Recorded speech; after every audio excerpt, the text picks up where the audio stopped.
Hay un retardo. Listo, muy buenas tardes. El día de hoy vamos a discutir sobre el estudio Emperor, que es el estudio que evaluó los desenlaces renales y cardiovasculares con el uso de en la falla cardíaca.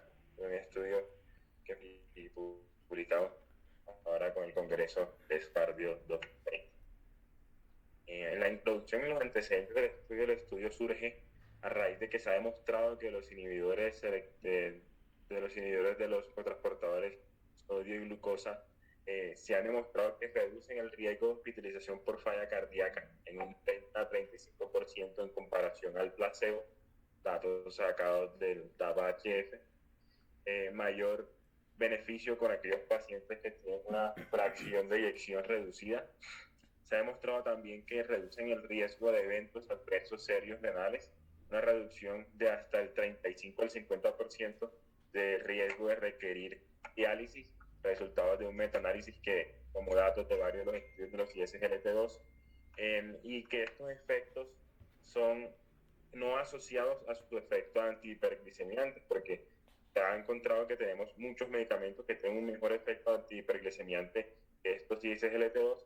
Sin embargo, al parecer hay un efecto que es diferente al manejo de la glicemia. De hecho, como vamos a ver, se ha estudiado en pacientes no diabéticos. Pueden reducir la progresión de la enfermedad renal y cardíaca independiente de la presencia o no de la diabetes mellitus. Y, por ejemplo, en el DAPA-HF, que es pues, de los últimos que tenemos previo al DAPA-CKD y al Emperor que salieron recientemente, causa una reducción en el riesgo de muerte cardiovascular y hospitalización por falla cardíaca. Entonces, empezamos presentando los criterios de inclusión del estudio. Se incluyeron pacientes adultos mayores de 18 años con falla cardíaca con una clase funcional entre 2 y 4, una fracción de eyección que era menor del 40%, y que estos pacientes estuvieran recibiendo un manejo médico para la falla cardíaca, compuesto por diuréticos. Incluyeron a pacientes que recibían inhibidores de la neprilicina, IECA, beta-bloqueadores, bloqueador de receptor de angiotensina, antimineralocorticoides, y si era indicado, también recibían dispositivos cardíacos como cardiodesfibriladores o cardioresincronizadores. Fracción de eyección mayor del 30%, decidieron incluirlo solo si tenían un NT-proBNP superior a 1000, si la fracción de eyección estaba entre 31 y 35%, o mayor a 2500 si la fracción de eyección está entre 36 y 40%, con últimos hospitalización por falla cardíaca en los últimos 12 meses. Si la fracción de eyección estaba por debajo del 30%, pues ellos incluyeron pacientes con un valor de NT-proBNP superior a 600. Y si el paciente tenía fibrilación auricular, el valor del NT-proBNP debía ser el doble. En los criterios de exclusión, pues la lista es larga y está en el análisis suplementario. Ellos excluyeron a pacientes que en los últimos 90 días hayan sufrido un infarto o hayan sido llevados a un proceso de revascularización miocárdica quirúrgica, pacientes con trasplantes cardíacos, dispositivos de asistencia ventricular, cardiomiopatía secundaria, enfermedades infiltrativas, amiloidosis, etc., enfermedad valvular severa, tanto insuficiencia como estenosis, y falla cardíaca descompensada requiriendo manejo intrahospitalario en la última semana previa a la aleatorización. La metodología se trató de un estudio aleatorizado doble ciego paralelo controlado por placebo, multicéntrico. Se realizó en 250 centros de 20 países distintos y se hizo una aleatorización de 1 a 1, un grupo recibiendo empagliflozina 10 miligramos día, dosis escogida de los datos de estudios previos que demostraron beneficio en mortalidad, para un total de 1.863 pacientes, o placebo, que lo recibieron 1.867 pacientes. Sin un seguimiento clínico cada 2 o 3 semanas, en los que se hizo una evaluación periódica del NT-proBNP, de la tasa de filtración glomerular y de las constantes vitales. Se evaluó la tasa de filtración glomerular también 23 a 45 días después de descontinuar los tratamientos, para ver si había un efecto independiente del tratamiento. Sin embargo, al final no hace ningún comentario con respecto a esto. y el seguimiento inició en abril de 2017 y terminó en noviembre del 2019. Desenlaces. El desenlace primario fue un desenlace compuesto de muerte cardiovascular u hospitalización por falla cardíaca, analizado como el primer evento presentado. Y desenlaces secundarios, el primero fue ocurrencia de hospitalización por falla cardíaca, ahí incluían tanto el primer episodio como recurrencia de los episodios. El segundo desenlace secundario fue la tasa de velocidad de caída y la tasa de filtración glomerular estimada durante el tratamiento doble ciego. Y se valoraron unos desenlaces adicionales, habían compuestos de desenlaces renales en los que incluían que el paciente requiriera diálisis o trasplante o una caída significativa de la tasa de filtración, hospitalización por cualquier causa y calidad de vida. Estos son los datos base del paciente, aquí no lo voy a mencionar todo, solo quiero aclarar ciertos puntos. La edad mediana de los pacientes fue alrededor de 67.2 años. Fuimos representados como latinoamericanos en un 34.4% de los pacientes. La mayoría de los pacientes tienen una clase funcional de 2. Vemos que pacientes en clase funcional de 4 fueron muy pocos representados. La fracción de eyección en promedio estaba alrededor de 27.7%. Y un 71% de los pacientes tenían una tasa menor de 30%.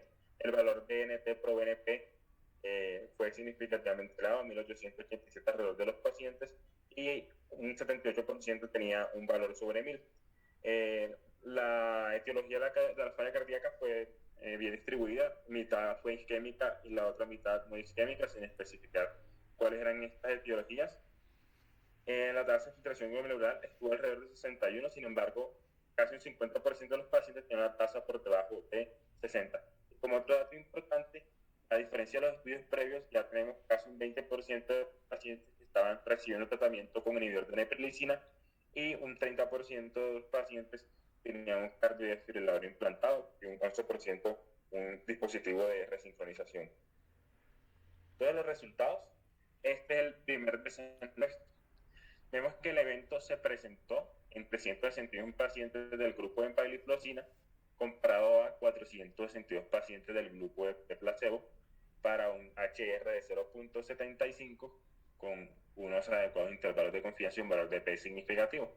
Cuando empezamos a diferenciar los dos componentes del desenlace compuesto, vemos que los resultados los provee en la hospitalización por falla cardíaca, donde fue bastante significativo, un 0.69 con un 40% de reducción de riesgo.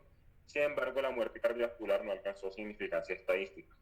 Y esta tabla nos muestra algo muy importante, pues si bien es esto mismo que dice arriba, la tabla nos muestra que ya desde los 90 días se empezaba a ver una diferencia en la tasa de hospitalizaciones, tanto en la hospitalización por falla cardíaca y en la recurrencia.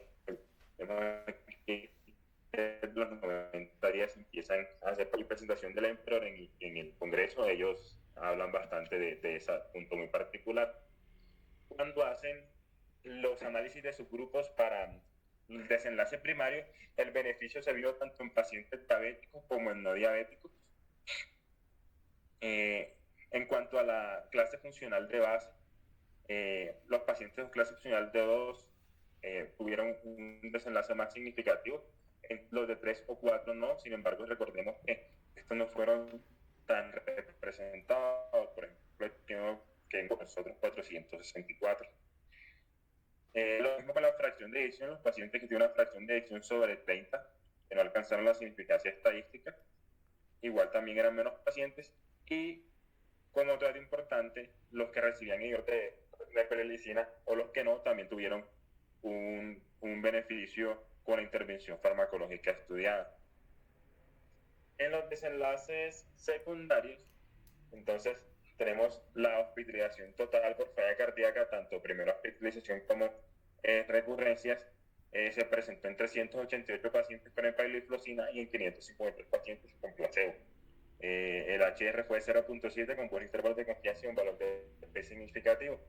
Y como otro resultado muy importante, la tasa o pendiente de caída de la tasa de filtración glomerular, que también fue mucho mayor en los pacientes que recibieron placebo, dando un HR de 1.73 con un intervalo de confianza adecuado y un valor de P significativo, lo que también le confiere a la empagliflozina un efecto en la prevención del deterioro de la función renal.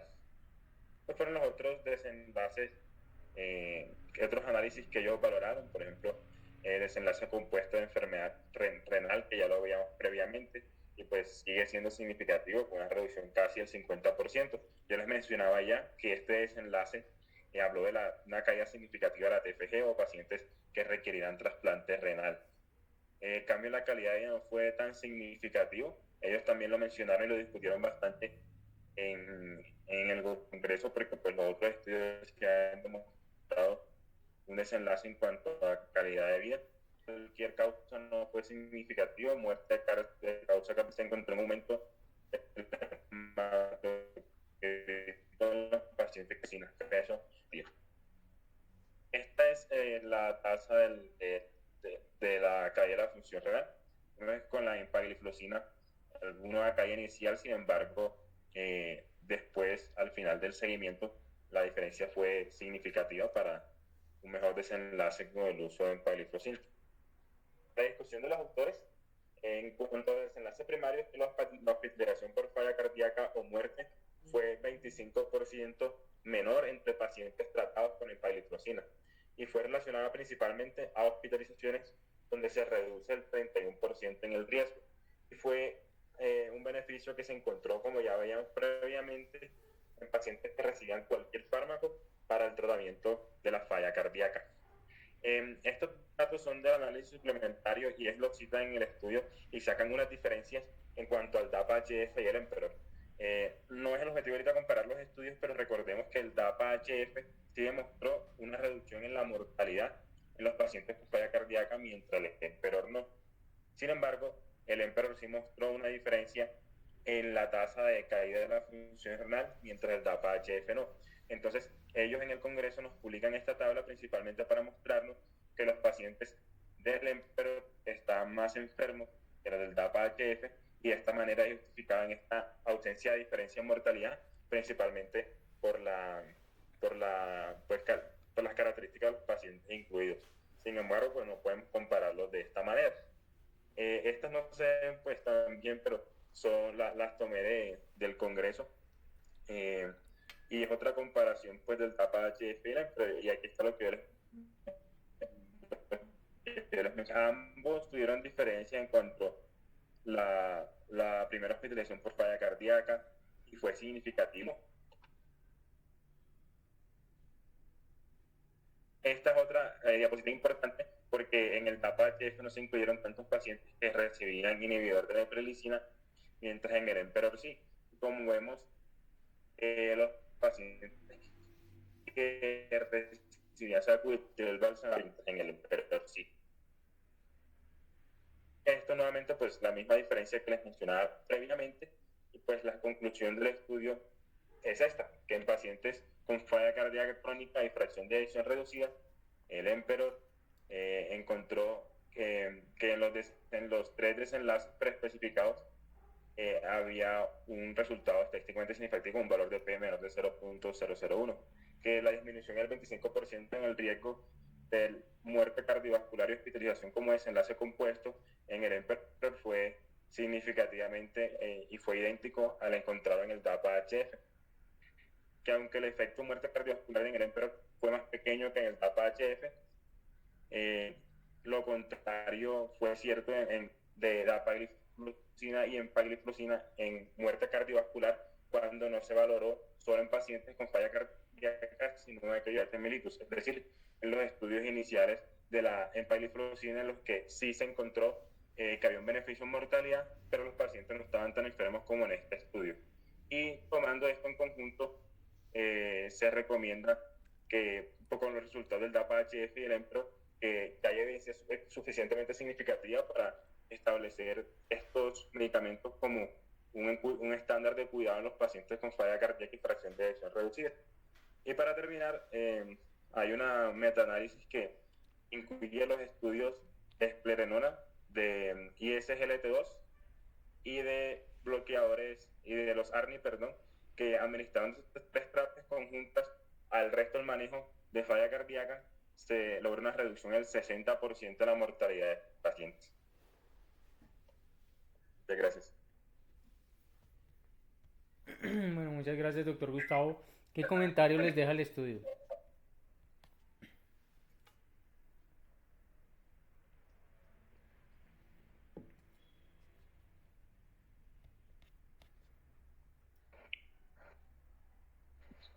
Doc, ahí voy a enviar una imagen, no sé si acá la puedo montar, que también mostraron en el congreso en el cual hablaron, enfocan mucho eso que dijo ahorita Gustavo, que es que en los estudios iniciales en el EMPAREC y en el DAPA que da el de Claire Jimmy, en eso sí hubo diferencia en cuanto a mortalidad en el EMPAREC, es decir, con empaglifosina. Entonces lo que ellos justifican es que era como es un compuesto, digamos, el escenario primario es un compuesto de muerte y hospitalización, lo que justifican es que la hospitalización en el momento en el cual cumplía para cumplir o para tener, digamos, diferencia estadísticamente significativa, todo estuvo, por decirlo de alguna manera, jalonado por la hospitalización y no hubo posiblemente tiempo antes de finalizar el estudio o número de pacientes para que hubiera algún desenlace en cuanto a mortalidad. Ya ahorita la envío esa imagen. Bueno, digamos que El problema, Dinos, Natica, tranquila, dale, dale. no, yo iba a decir, el problema no sé si Igor me corrige, pero el problema es que si bien sí los jalona un poquito la hospitalización, desafortunadamente el desenlace lo hicieron compuesto y así toca analizarlo, o sea, no se puede analizar por separado. Sí, Doc, o sea, usted lo ha dicho, los estudios se hacen con base a un desenlace primario y con base en eso se hace el cálculo de la población. Y pues eso es bueno y malo, ¿no? Por lo que ya lo hemos hablado, porque el uno jalona al otro y uno no le va a decir al paciente esto reduce mortalidad cuando uno en realidad ve por separado cada uno de los desenlaces que por mortalidad por lo menos no impactó, más que todo hospitalización. Pero yo creo que aún así la hospitalización es algo importante en la calidad de vida de los pacientes y, y más por lo que hemos visto que estos pacientes pueden durar varios días en ello y todas las repercusiones que traen. Parece que el medicamento en general, los SGLT2 ya están pegando muy duro y uno ya debería empezar de verdad a considerarlos, como dice el estudio, terapia estándar para pacientes con falla cardíaca, por lo menos FEIP reducida. Ya serían Así es. la consideración, pero sí, o sea, uno en general analiza ese desenlace compuesto porque el estudio se hizo sobre eso. Los desenlaces secundarios nos permiten generar hipótesis para si uno quiere evaluar ese desenlace secundario y convertirlo en un desenlace primario, tendría que hacer un nuevo estudio para específicamente eso. Ese sí es el problema, pero sugieren mucho y en realidad cuando los estudios son muy grandes con una gran población, pues uno cree que eso mismo va a ser reflejado si uno llegara a hacer el estudio en una población, o sea, hacer un estudio enfocado solo para evaluar este desenlace primario. Mm. Lo otro es que ellos calcularon la muestra para 873 pacientes y aún así metieron 3.000 y pico. Pues ellos dicen que no lo hicieron pues, porque los resultados no iban dando ni nada. No explican bien por qué, pero o sea, la muestra fue mucho mayor a la requerida para el cálculo estadístico. Bueno, pues entonces voy a Y poner un además que, poquito... Dale, dale, no te preocupes, dale, dale. perdón, profe, qué pena, es que un problema de evaluar mortalidad es al cuánto tiempo nosotros la evaluamos y eso sí puede influir bastante en algún momento. Y poner un punto de tiempo de mortalidad 10 años implicaría que se puede salir de control muchas variables que uno trata de controlar en los estudios y por eso la mortalidad se evalúa en tan corto plazo.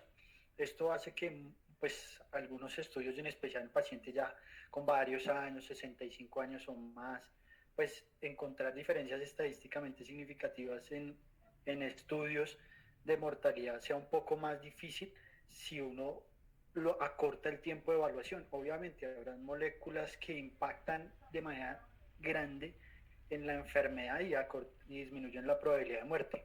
Pero eso no significa que un medicamento que, si ustedes miran esos intervalos de confianza, son muy cercanos o están en el uno podría creer que de pronto si extendiera un poco más el tiempo, probablemente también sean estadísticamente significativos y no solo impacten en hospitalización, sino también en mortalidad. Son hipótesis que uno se va generando con ese tipo de estudios, pero es que mortalidad sí es difícil. O sea, uno tendría que tener un estudio largo para evaluar mortalidad y controlar muchos otros factores, pero para mí ya pegó muy fuerte. ¿Qué otra cosa quería comentar?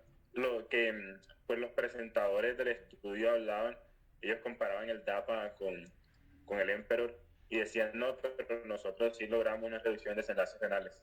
Entonces como que hablaron bastante de eso como para darle más fuerza a sus resultados, DAPA CKD que pues le da más fuerza a la DAPA. Entonces es como haber una pelea bien interesante de los dos medicamentos. Bueno, yo le voy a poner un poquito de picante a la cosa. Entonces, resumen un poquito rápido y grueso y brusco. Cuando, cuando salieron los estudios pivotales de los SGLT2, entonces teníamos el Emparrec, el Declare, y no hablemos ahorita del Canvas y canaglifosina, porque creo que canaglifosina en algunos estudios aumentó el riesgo de amputación y eso le hizo perder mucha la carrera. Pero hablemos por ahora de dapaglifosina y empaglifosina, que son las dos moléculas que tenemos. Entonces, si tú se la pones a un paciente con diabetes mellitus, disminuye mortalidad, baja peso y disminuye la probabilidad que el paciente te entre en enfermedad renal crónica. Eso nos lo dice el Emparrec. Mortalidad. Pero cuando miras el Declare no logró bajarte mortalidad. Ambos estudios tienen diferencias grandísimas. Entonces, ¿cuál tú preferirías poner ahí? Es difícil porque en el Emparrec metieron 90% de los pacientes con enfermedad cardiovascular, en el Declare solo eran como el 50-60. Entonces los pacientes del Emparrec estaban más comprometidos, tenían más riesgo de muerte cardiovascular y probablemente el SGLT2 les ayudó un poco. Entonces eso ayudó a decirnos que como los estudios están hechos en distintos estadios de la enfermedad cardiovascular, probablemente habíamos visto efectos distintos. Pero es que ahorita estamos viendo dos estudios muy similares. Son dos estudios, pacientes con FEBIS bajas, pacientes con falla cardíaca con terapia médica, la mitad de ellos diabetes mellitus. Y yo les digo algo, el seguimiento promedio de este estudio, ¿de cuánto fue? Gustavo. Casi 2 años. Casi 2 años, profe. El de DAPA-HF fueron 2 años. Entonces, ¿por qué en DAPA-HF la mortalidad se logró reducir? En este estudio no. ¿Cómo explicamos? Profe. Ponle cuidado. Dime. Pero es que se te está cortando mucho la comunicación. Ah, perdón. No, a respecto a su pregunta, lo que argumentan ellos, y yo lo mostré en la tabla. No, es que por no te preocupes. No me senté mucho ahí. Sí. Que los pacientes del Emperor estaban mucho más enfermos, o sea, tenían mucho más BNP, casi 400 más en valor de BNP. Tenían en promedio más o menos 5 de FEBI, y así, o sea, eran pacientes como más enfermos, y es como la justificación que ellos dan, pero se queda como ahí. Y obviamente que entonces discutamos punto por punto. Mañana si te llega un paciente con una FEBI del 30% y tú le quieres iniciar SGLT2, ¿cuál le pones? Si se pone que los estudios son los mismos, ¿tú crees que es lo mismo ponerle empaglifosina o dapaglifosina? ¿Tú crees que eso es un efecto de clase o ahora crees que es un efecto de molécula? No se lo estoy diciendo porque yo tenga la verdad absoluta, pero la pregunta es esa. Entonces yo puedo decirlo de la siguiente forma: si tengo un estudio que me baja mortalidad dentro de los análisis secundarios, ambos estudios me bajaron desenlace compuesto, pero uno de los dos me dejó mortalidad, ¿por qué no le pongo el que le bajó mortalidad?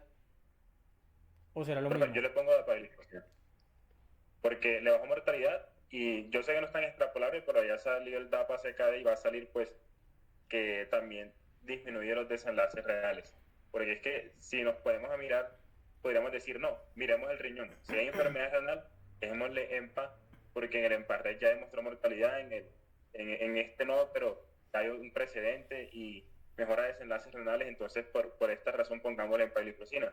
Pero ya tenemos también un estudio de DAPA que mejora desenlaces renales, y un estudio que más se parece al paciente que vamos a tratar, que mejora mortalidad. Entonces, yo creo que esa sería mi opinión. Yo estoy de acuerdo. Yo sé que ambos desenlaces compuestos se lograron reducir, pero el problema es que el DAPA-HF te bajó la mortalidad. Pero entonces ahora entra la segunda pregunta. Y obviamente si alguien tiene una opinión distinta, es bienvenida. Yo realmente aquí de orgullo y ego cero, tranquilo. Si tiene otra opinión, bienvenida y otra razón, me encantaría escucharla. Pero entonces la otra pregunta, ¿cómo interpretan la diferencia entre el porcentaje de valsartán más inhibidores pues, de la neprilicina? ¿Cómo interpretan esa diferencia para que han impactado en los desenlaces?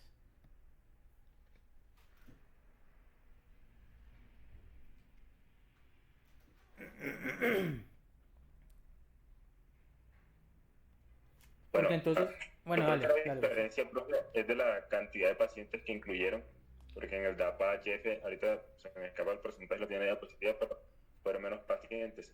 Pero igual, también pues queda la duda de lo que usted menciona, o sea, quién sabe si hay un efecto de molécula, que hay una mejor interacción farmacológica con empagliflozina que con DAPA. Eso no lo Entonces, sabemos. mira cómo a mí me... Bueno, Ah, bueno, cuenta, Diego, no, cuenta. durante el seguimiento, ¿cuántos terminaban con el resto? O sea, en el seguimiento, digamos, al inicio, bueno, 18 y 20%, no sé. En el seguimiento se les iniciaba, o sea, se permitía inicio de entresto y cuántos a la final terminaban con el medicamento. Eso no recuerdo haberlo visto. Yo leí el estudio y no sé si en el protocolo lo mencionen, pero Pues, no te entendido la respuesta. o sea, sería como hacer un análisis por protocolo de eso, pero realmente lo que tenemos, intención para tratar, 20%, 18 al 20% en el Emperor tenían valsartán más acubitril, ¿cierto? En cambio en el DAPA-HF solo era el 10%. Y ahí sí me parece que eso es un detalle clave, ¿listo? Porque yo sí soy de los que cree que esto es un efecto de clase y no de molécula. Entonces, y ahí es donde surge la pregunta que ahorita todo el mundo se está haciendo. Y la pregunta cuál es, ¿será que de pronto el ponerles ARNI o valsartán más acubitril, será que al ponerles pierden el beneficio del ISGLT2? Porque si eso es así, entonces por guías, las siguientes guías que tengamos, si usted ya le tiene un ARNI que le ponga el ISGLT2, ya no le baja mortalidad, ya es solo para prevenir hospitalizaciones. ¿Sí? O realmente era que el paciente estaba más comprometido. Eso es una duda pues grandísima. Y realmente no van a sacar nuevos estudios de esto. No creo que van a sacar ahorita un estudio para mirar si ya baja solo mortalidad y eso. Yo creo que Gror me dará la razón que son estudios muy costosos y que ya tienen que sacarle la información que tenemos. Pero entonces mi pregunta es, ¿cómo interpretarían eso? Si su paciente tiene una FEBI de 30%, usted le tiene el beta bloqueador, el IECA o ARA2, le tiene el MRA que pues espironolactona y le tiene un cardioresincro y el paciente sigue sintomático y se sigue hospitalizando, ¿usted qué le decide poner? ¿El entresto? Sí, claro, por Paradigm. Pero entonces no sería mejor primero ponerle ISGLT2, se lo pongo al tiempo, se lo pongo al tiempo que de pronto le inicie la espironolactona, porque ya sé con estos datos, comparando con el HF, con el DAPA-HF, que probablemente entre más inhibidor entre más acubitril y valsartán tengan, como que se pierde el efecto de mortalidad. ¿Será eso posible? No sé ustedes qué opinen.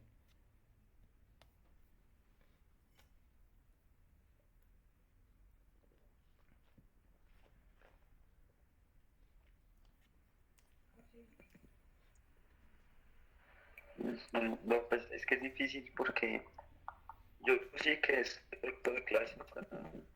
Que en las próximas videos van a quedar todos como recomendación 1, sin importar, o sea, sin guiar más uno sobre otro. Pero entonces lo que yo veo, ya lleva mi primer comentario, es que son 4 estudios en total en donde, digamos, se cruzan, ¿no? Los 2 primeros, el que logró reducir mortalidad fue empagliflozina, y en estos, ya solo en falla cardíaca, el que logró reducir mortalidad fue APA. Entonces yo creo que se van a pegar mucho de eso para decir que el que deberíamos usar es dapagliflozina, pero no me parece.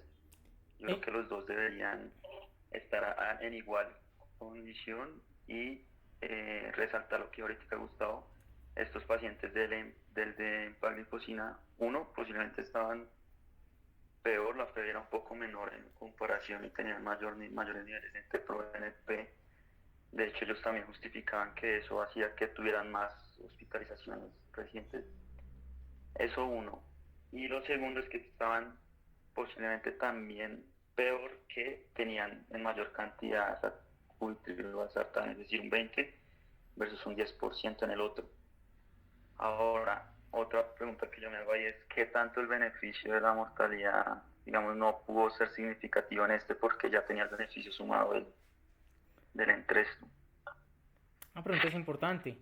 Pero Dieguito, ¿tú en qué momento, o bueno, todos aquí, en qué momento ustedes inician entonces el ISGLT2?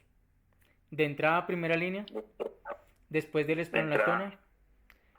Porque son terapias No, de costosas. entrada. De hecho, después de eso hacen como una editorial, no se me olvidó el nombre del man, como, no me acuerdo, que es alguien que como que estuvo muy en las guías anteriores y él pone como 4 de primera línea que van a quedar posiblemente en las otras guías del otro año al mismo nivel. Que va a ser pues sacubitril/valsartán, el beta bloqueador, espironolactona y SGLT2 deberían tenerlo sí o sí como manejo de pacientes con falla con fe reducida. O sea, yo iniciaría el tiempo los dos. Yo lamentablemente estoy también de acuerdo. Dime. Yo creo que... Dale, Gordon. Perdón, Gus. Yo creo que en realidad después de tener el manejo óptimo del paciente con falla cardíaca con FEBI reducida, a mí me parece, creería yo, que primero empezaría el entresto. Si pasan los 3 meses, como lo dice la y el paciente persiste con una clase funcional NIHA 3, y después sí pensaría en empezar el SGLT2, a menos de que fuera diabético. Si fuese un paciente diabético dentro de sus comorbilidades y falla cardíaca, pensaría yo primero colocar el SGLT2 antes que el entresto. Una pregunta, el problema con lo que dice Igor, que yo por eso también estaría de acuerdo en iniciar los 4 de primera línea, ya después de que tenemos una FEBI reducida, es que no habría un criterio claro para decir si el paciente sí responde o no, porque pues por ejemplo para otros medicamentos ya de terapias avanzadas, lo que se busca es si el paciente está sintomático. Si persiste con NIHA-SATUS, pues se le añaden otras terapias acorde al paciente. Pero entonces, con el inhibidor de SGLT2, no una indicación clara respecto a eso después de iniciar la terapia, sino que la indicación es que hospitalizaciones y pues todo lo que ya hablamos. Entonces, por eso yo sí lo iniciaría en conjunto con las otras terapias ya demostradas. Vean, yo les voy a decir algo, miren, eso yo creo que va a quedar como terapia de primera línea, ¿por qué? Si tú le preguntas a alguien de la industria, el de la industria te va a decir primera línea, bueno, pero aterricemos un poco toda la evidencia que tenemos hasta ahora. Si el paciente es diabético en especial, pero obviamente cualquier paciente con falla cardíaca reducida, se van a pegar del dato del ARNI o el sacubitril/valsartán de 20% versus 10%. ¿Cómo lo van a interpretar? Van a decir, vea, usted tiene que iniciarlo tempranamente porque cuando usted lo inicia tardíamente y espera a ponerle el sacubitril/valsartán y que la FEBI se cae mucho más y eso, se pierde el beneficio de mortalidad como pasó entre el DAPA-HF y el Emperor. Y de ahí se va a pegar la industria para que sea primera línea. ¿Cierto? Listo, yo creo que continuemos con el siguiente artículo. Me parece que este artículo el Emperor tiene mucho más de qué hablar, pero por razones de tiempo no sé si Natica tenga algo más que decirnos, pero yo creo que avancemos al siguiente artículo, muchachos. No sé, nosotros también discutimos el miércoles pasado este artículo y prácticamente lo que concluimos en la reunión de cardio ante el hospital fue lo mismo, que sí creemos que va a terminar siendo primera línea y que en teoría se va a beneficiar. Realmente no discutimos grandemente si tenía que ver con el hecho de que estuviesen utilizando sacubitril/valsartán. Eso lo tocó un poquito el profe de falla cardíaca, pero como que nadie profundizó mucho en el tema, sino en otras cosas. Pero sí consideramos que va a terminar siendo primera línea y que los pacientes sí se van a beneficiar de iniciárselos. De acuerdo, Natica. Es casi lo mismo que Profe, dijeron yo, acá, sí. De acuerdo.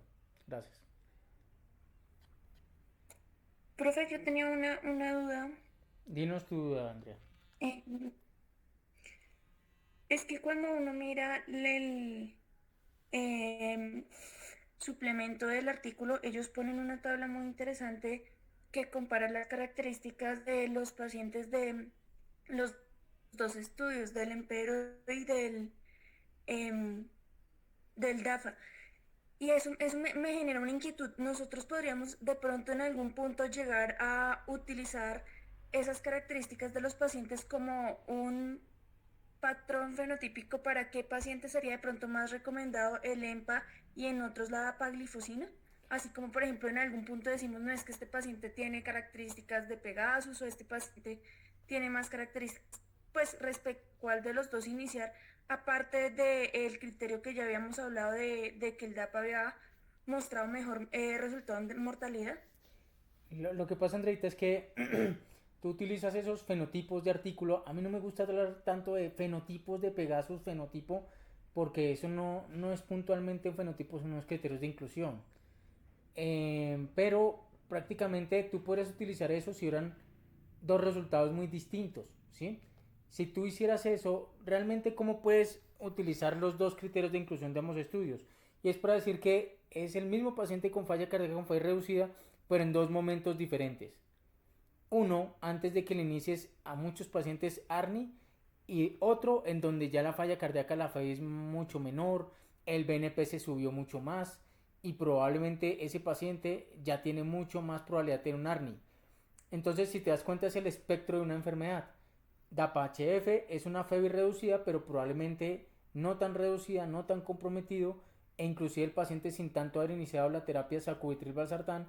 En cambio, Emperor es un paciente con una falla cardíaca más comprometida, una FEBI más reducida, un BNP más alto.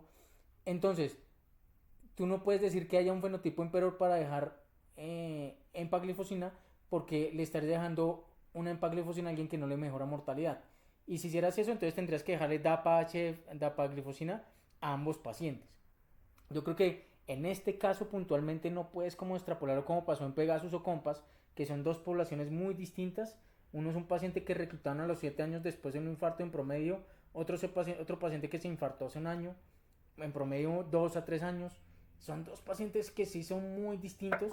En este caso son una falla cardíaca que una es FEBI reducida pero no tan avanzada, otra es FEBI reducida pero un poco más avanzada. Y ahí sí, en ese caso lo que puedes decir es de que entre más avance la falla cardíaca, va perdiendo su efecto en mortalidad. Es más o menos. Fe, eso te iba a decir yo. Lo que pasa es que yo no sé qué tan comparable sea en mortalidad, y creo que ya se lo dijeron ahorita, porque es que realmente los pacientes de este estudio estaban más malitos que los del anterior. Entonces yo no sé si entre más avanzada esté la falla cardíaca, ellos pierden su efecto en mortalidad realmente, porque es que no los han comparado a los dos con las mismas características de los pacientes.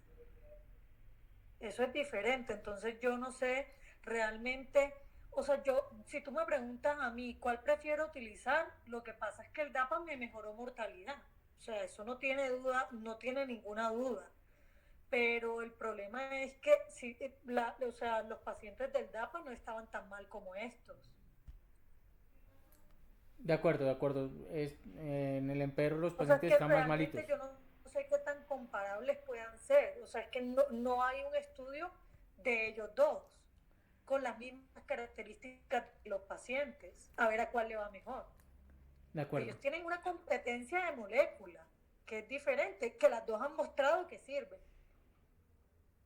No, estoy completamente de acuerdo, Natica. Digamos que son dos estudios, si tú los miras realmente son dos estudios distintos. Son dos estudios con un paciente un poco más comprometido que el otro. Yo también creo que es un efecto de clase y no de molécula. Pero lamentablemente,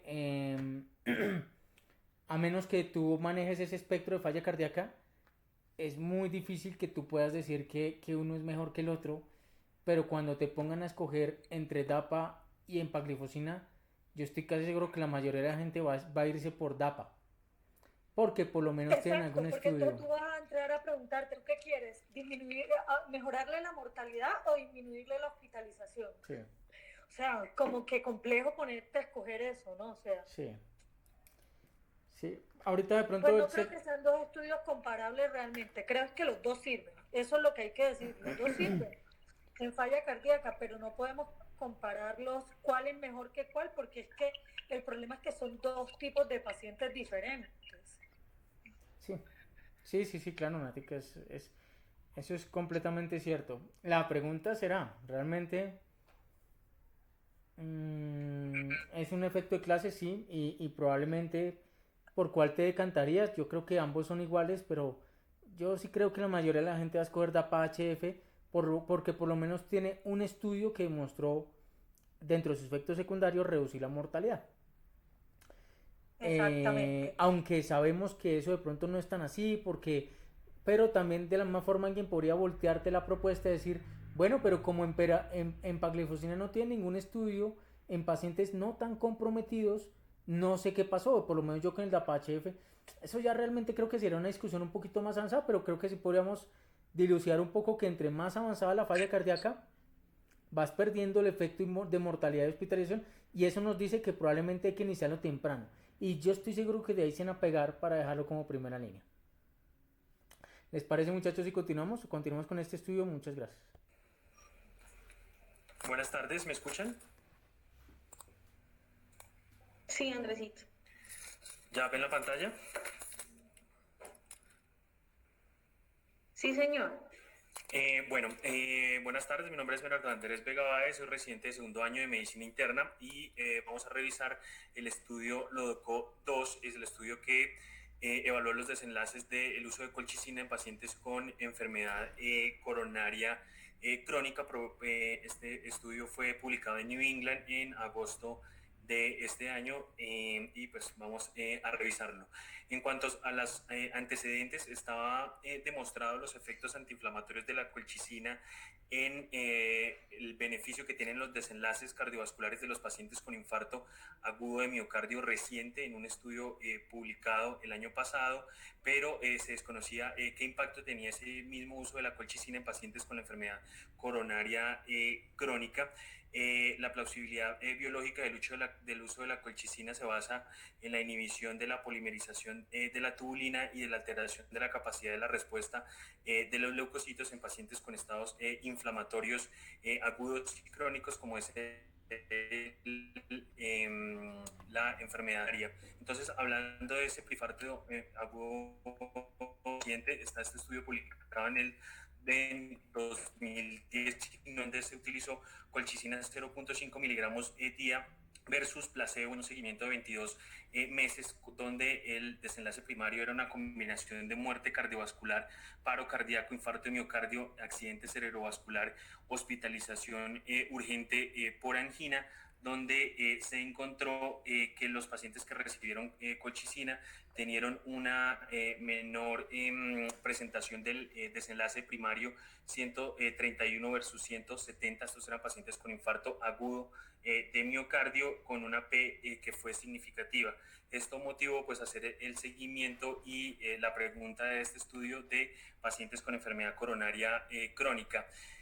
Los pacientes que ya están diagnosticados con enfermedad crónica tienen un alto riesgo de sufrir episodios cardiovasculares agudos a futuro, tienen un estado proinflamatorio que se relata de enfermedad y la terapia antiinflamatoria se comenzó a postular antes del uso de la colchicina con un anticuerpo monoclonal que inhibía la interleuquina 1B. Se estudiaron 10.000 pacientes con infarto agudo de miocardio teniendo como marcador de inflamación una PCR mayor a 2 y se demostró significativamente menores presentación de los eventos, 4.5 por 100 personas año versus 3.9 eventos por 100 personas año, comparándolo contra placebo. Este estudio inicial no tuvo impacto en la mortalidad, pero fue la puerta para todos estos estudios de medicamentos antiinflamatorios. Posteriormente se comparó contra metotrexate, sin embargo significativo. Estos dos dieron la puerta al primer estudio LODOCO que se publicó hace 8 años, en el 2012, donde se evaluaron pacientes con enfermedad cardiovascular.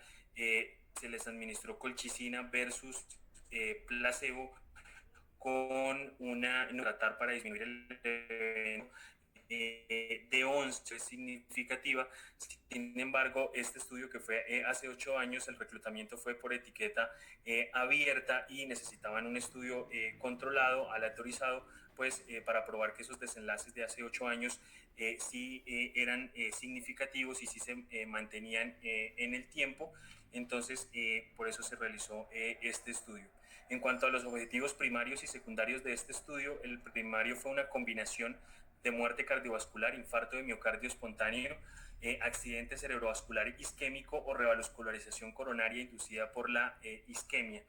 El desenlace secundario hicieron combinaciones y compuestos de los mismos desenlaces del objetivo primario y se hizo una combinación de muerte cardiovascular con infarto y accidente cerebrovascular. También se evaluó como desenlace secundario un compuesto de infarto con revascularización miocárdica, una combinación de muerte cardiovascular e infarto. También se evaluó de manera independiente muerte por cualquier otra causa, muerte cardiovascular, infarto agudo de miocardio de manera aislada o presentación de accidente cerebrovascular. Dentro de los criterios de inclusión de este estudio eran pacientes mayores de 35 años, menores de 82 años, que tuvieran el diagnóstico de enfermedad arterial coronaria comprobada por cualquier método que nombraban ahí en el anexo del artículo. Podía ser angiografía coronaria, arteriografía coronaria por TAC o un score de Agatston mayor a 400 en una tomografía con score de calcio, o que tuvieran un antecedente de intervención coronaria, un bypass 10 años antes del reclutamiento, y como criterio de inclusión también que estuvieran clínicamente estables durante al menos 6 meses, esto para hacer la diferenciación con el estudio previo de infarto agudo de miocardio y en enfermedad pues coronaria crónica. Dentro de los criterios de exclusión, pacientes que se fueron rechazados del estudio, embarazadas, pacientes en lactancia. Un grupo importante de pacientes que no fueron evaluados son pacientes con insuficiencia renal que lo marcaron con una creatinina mayor a 1.5 o una tasa de filtración glomerular menor a 50. No se evaluó pacientes con falla cardíaca avanzada con NIHA de 3 o 4. Se descartaron pacientes con enfermedad cardíaca valvular moderada a grave que tuvieran alguna indicación quirúrgica, pacientes con dependencia o fragilidad y una esperanza de sobrevida menor a 5 años no fueron valorados, pacientes con neuritis periférica, miositis, miosensibilidad marcada a las estatinas o antecedente de efectos adversos al uso de estatinas tampoco fueron incluidos, y no se evaluaron pacientes que estuvieran tomando colchicina de largo plazo por alguna otra indicación o que estuvieran inscritos actualmente en otro ensayo. En cuanto a la metodología, el reclutamiento comenzó el 4 de agosto en Australia, 13 centros. Posteriormente, 2 años, en octubre de 2016, se unió al estudio 30 centros de Holanda, del Centro de Investigación Cardiovascular. El estudio, los medicamentos fueron dados por Aspen Pharmacare y en Australia por Tio Pharma. Y el último paciente fue valorado el 17 de febrero del 2020. Esta es la línea de tiempo del seguimiento del reclutamiento. En cuanto a la metodología, posterior a un consentimiento informado antes de la solución abierta durante un mes, donde todos los pacientes recibieron colchicina 0.5 miligramos día, y se evaluó la presencia de adversos o reacciones que hicieran suspender el medicamento. Entonces, de un total inicial de 6.528 pacientes, 1.006 pacientes, el 15.4% fueron excluidos del estudio por presentar eventos adversos. De 5.520, la aleatorización 1 a 1, se evaluó que todos los pacientes tuvieran una condición estable, que no tuvieran efectos secundarios, y se aleatorizó en dos grupos, uno que recibió colchicina 0.5 miligramos una vez al día y el otro que recibió placebo. La aleatorización fue doble ciego, se estratificó por países, se hizo un seguimiento clínico presencial o telefónico cada 6 meses, y la media de todo el seguimiento fue 28.6 meses. El promedio, digamos, de todos los seguimientos fue entre 22 y 24 meses. Importante que en los dos grupos hubo una discriminación, se censuraron datos, a pesar de que el estudio era por intención a tratar. 33 pacientes en el grupo de placebo y 44 en el grupo de colchicina fallecieron por causa no cardiovascular, y los investigadores decidieron censurar estos datos y sacarlos del estudio, pues del análisis del estudio. Y la suspensión del medicamento de placebo y de colchicina fue exactamente igual al final del estudio, 10.5 para los dos brazos de estudio. El resumen de la metodología del estudio fue un ensayo clínico multicéntrico, aleatorizado, doble ciego, controlado por placebo y estratificado por centros en cada país. El análisis estadístico que se utilizó, el estudio estaba planeado a terminar cuando encontraron un mínimo de 331 eventos. Solo incluyeron pacientes que tuvieran seguimientos mínimos de un año por intención a tratar, como ya le habíamos comentado, y al final del estudio, de los 6.053, solo 5.447 fueron los que entraron a la aleatorización, y la tasa de interrupción, como les conté, era del 10% para los dos grupos, que no tuvo cambios. Esta es la tabla que muestra la descripción de las dos poblaciones. Me pareció importante varias cosas. La edad media era muy similar en los dos grupos, 66 años. Sin embargo, y es una de las críticas del estudio, solo el 15% de los dos grupos de estudio eran mujeres, 11% fumadores, 18% diabéticos. Una gran proporción en los dos grupos, y era equitativo, el 68.2 aproximadamente habían tenido enfermedad coronaria ya diagnosticada con algunos de los métodos diagnósticos que comentamos previamente, hasta 24 meses antes, y un gran número de los pacientes venían con un tratamiento óptimo de su enfermedad coronaria de base. El 99.7% tenían tratamiento antiplaquetario o anticoagulante, un 96.6% tenían algún hipolipemiante, y el 62% tenían un tratamiento betabloqueador, por lo que se encontró que el tratamiento era óptimo. Esta es la tabla donde se muestran los resultados para los dos desenlaces primarios. En la tabla de arriba vemos que el evento primario se presentó en 187 pacientes en el grupo de colchicina versus 264 en el grupo de placebo, con unas incidencias de 2.5 y 3.6 respectivamente, con un intervalo de confianza del 95% y una P que fue significativa. En cuanto al grupo del desenlace secundario, vemos que se presentó en 115 pacientes, el 4.2 versus 157 del grupo de placebo, el 5.7 con una P que también fue significativa. También hacen el análisis que las dos curvas comienzan a separarse más o menos en el seguimiento a 12 meses. Se comenzó a ver el efecto de disminución del desenlace primario y secundario para los dos brazos. Entonces es la tabla general de todos los eventos, donde vemos que el desenlace primario, parte de miocardio, evento cerebrovascular o una isquemia que requiera vascularización, pues sí fue significativo, y la gran mayoría a favor del uso de colchicina versus el placebo. En los desenlaces de manera independiente, pues el evento cerebrovascular isquémico y la muerte por otra causa no fueron significativas. Y en la parte de abajo de la tabla me pareció interesante que, después de haber hecho todo el análisis estadístico de este grupo, le aplicaron a los dos grupos de estudio los mismos criterios del estudio inicial del LOCO 1, donde distinto a los que tenemos episodios de trombosis pulmonar, fibrilación auricular, nuevos eventos isquémicos, donde esos infartos sí fue significativo y pues los otros no tuvieron. Esta es la tabla del anexo donde especifican cuáles fueron los criterios que tuvieron para el primer estudio, y pues reafirmar que sí tenían algo de a favor del uso de colchicina. En cuanto a los eventos adversos, importantes tres: la muerte no cardiovascular, la hospitalización por razones gastrointestinales y las mialgias fueron más significativas en el grupo de colchicina versus el de placebo, con un HR de 1.5, 1.06 y 1.15, donde pues vemos que se presentó más y significativamente estadístico en el grupo del uso de colchicina versus el placebo.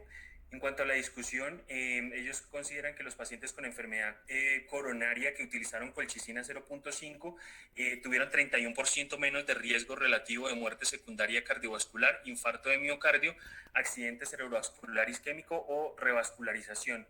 La tasa de incidencia de muerte, como vimos ahí en los eventos adversos por otra causa no cardiovascular, fue más alta en el grupo de colchicina. Sin embargo, ellos dicen que no tuvieron efectos adversos graves de la colchicina a los cuales se le pueda justificar esas muertes, por lo que digamos que no fue una causa de suspensión del medicamento. Y también hacen una aclaración, y es que en la preinclusión se retiró el 15.4% de los pacientes, pero durante todo el seguimiento de más o menos 4 años solo fue el 10%, y que esas causas de suspensión del medicamento fueron síntomas gastrointestinales leves que no conducen a desenlaces fatales ni a muerte, por lo que pues recomiendan el uso de la colchicina. Dentro de las limitaciones identificadas, ya lo hemos hablado antes, el porcentaje de mujeres fue realmente bastante bajo.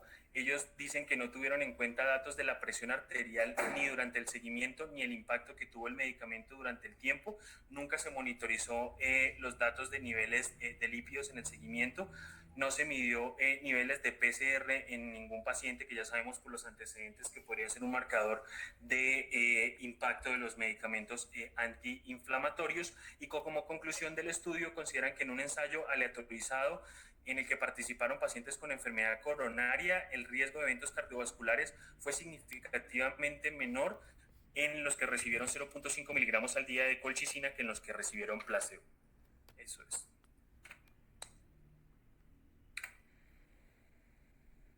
Bueno, gracias doctor Vega por este estudio. Yo creo que este estudio no hay que confundirlo con el COICOL, ¿no? Estos pacientes están mucho más estables. La gran pregunta es, ¿otro medicamento más?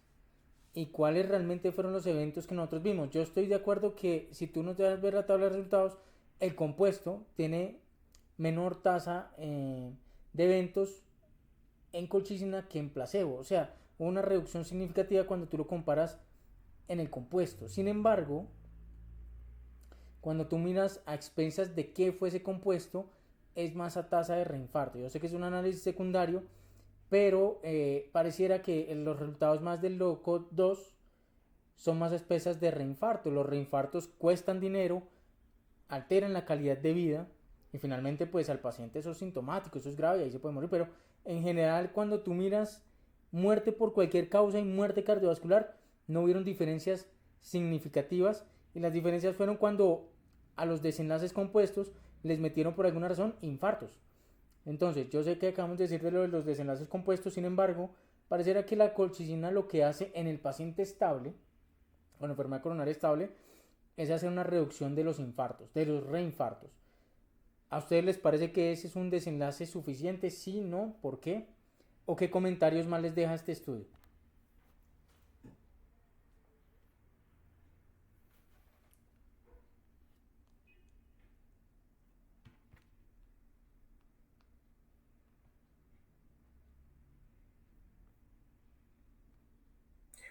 Pues es que, como lo habíamos comentado en otras revisiones, cuando se hace análisis de compuestos, muchas veces queda la duda si ese resultado si es significativo o es la suma, digamos, de todas las condiciones de los pacientes lo que hace que salga a favor de una u otra intervención. Muchas veces, pues los estudios con un desenlace primario único, pues tienen como mucho más valor.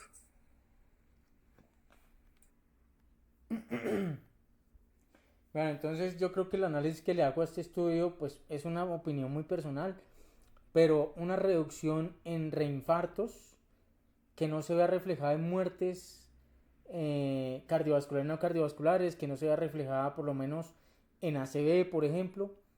Hemos autorizado o hemos aceptado terapias con desenlaces similares y por más bajo precio. Entonces yo creo que sí es una terapia que se tiene que adicionar a la terapia de los pacientes con enfermedad coronaria, porque es barato, la colchicina es un tratamiento económico, es fácil de conseguir y que le reduzca la tasa de reinfartos, nos ahorra dinero y lo más importante, le mejora la calidad de vida a los pacientes. Cada infarto le puede además reducir la fracción de eyección del ventrículo izquierdo.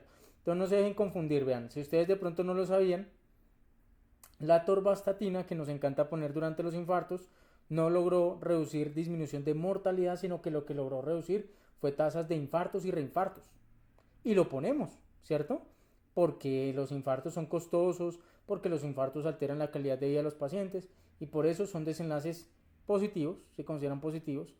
Los stent, comparando los medicados contra los bare metal stent, los estudios pivotales no modificaban mortalidad, lo que modificaban eran complicaciones asociadas al stent, reinfartos, reintervenciones. Entonces, y los utilizamos hoy a dos manos.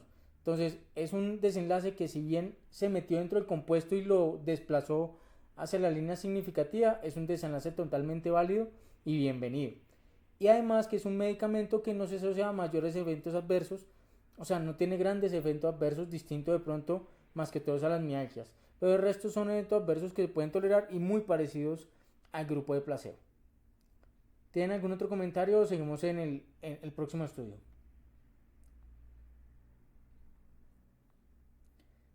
Listo, continuamos el siguiente estudio.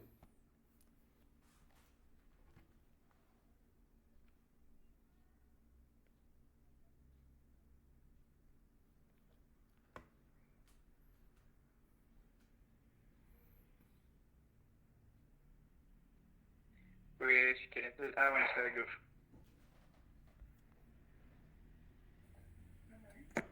Listo, Igor. Buenas noches. Ya estamos viendo tu presentación. Muchas gracias. Entonces, este es un estudio presentado en el Congreso Virtual el 30 de agosto. No tengo conocimiento que aún esté publicado, entonces pues la mayoría van a ser relacionados a los comentarios y demás que se hizo eso en el Congreso. Entonces, el artículo es sobre los inhibidores de la neprilicina comparados con un tratamiento médico individual en los pacientes con falla cardíaca con FEBI preservada. El estudio es el PARAJAC.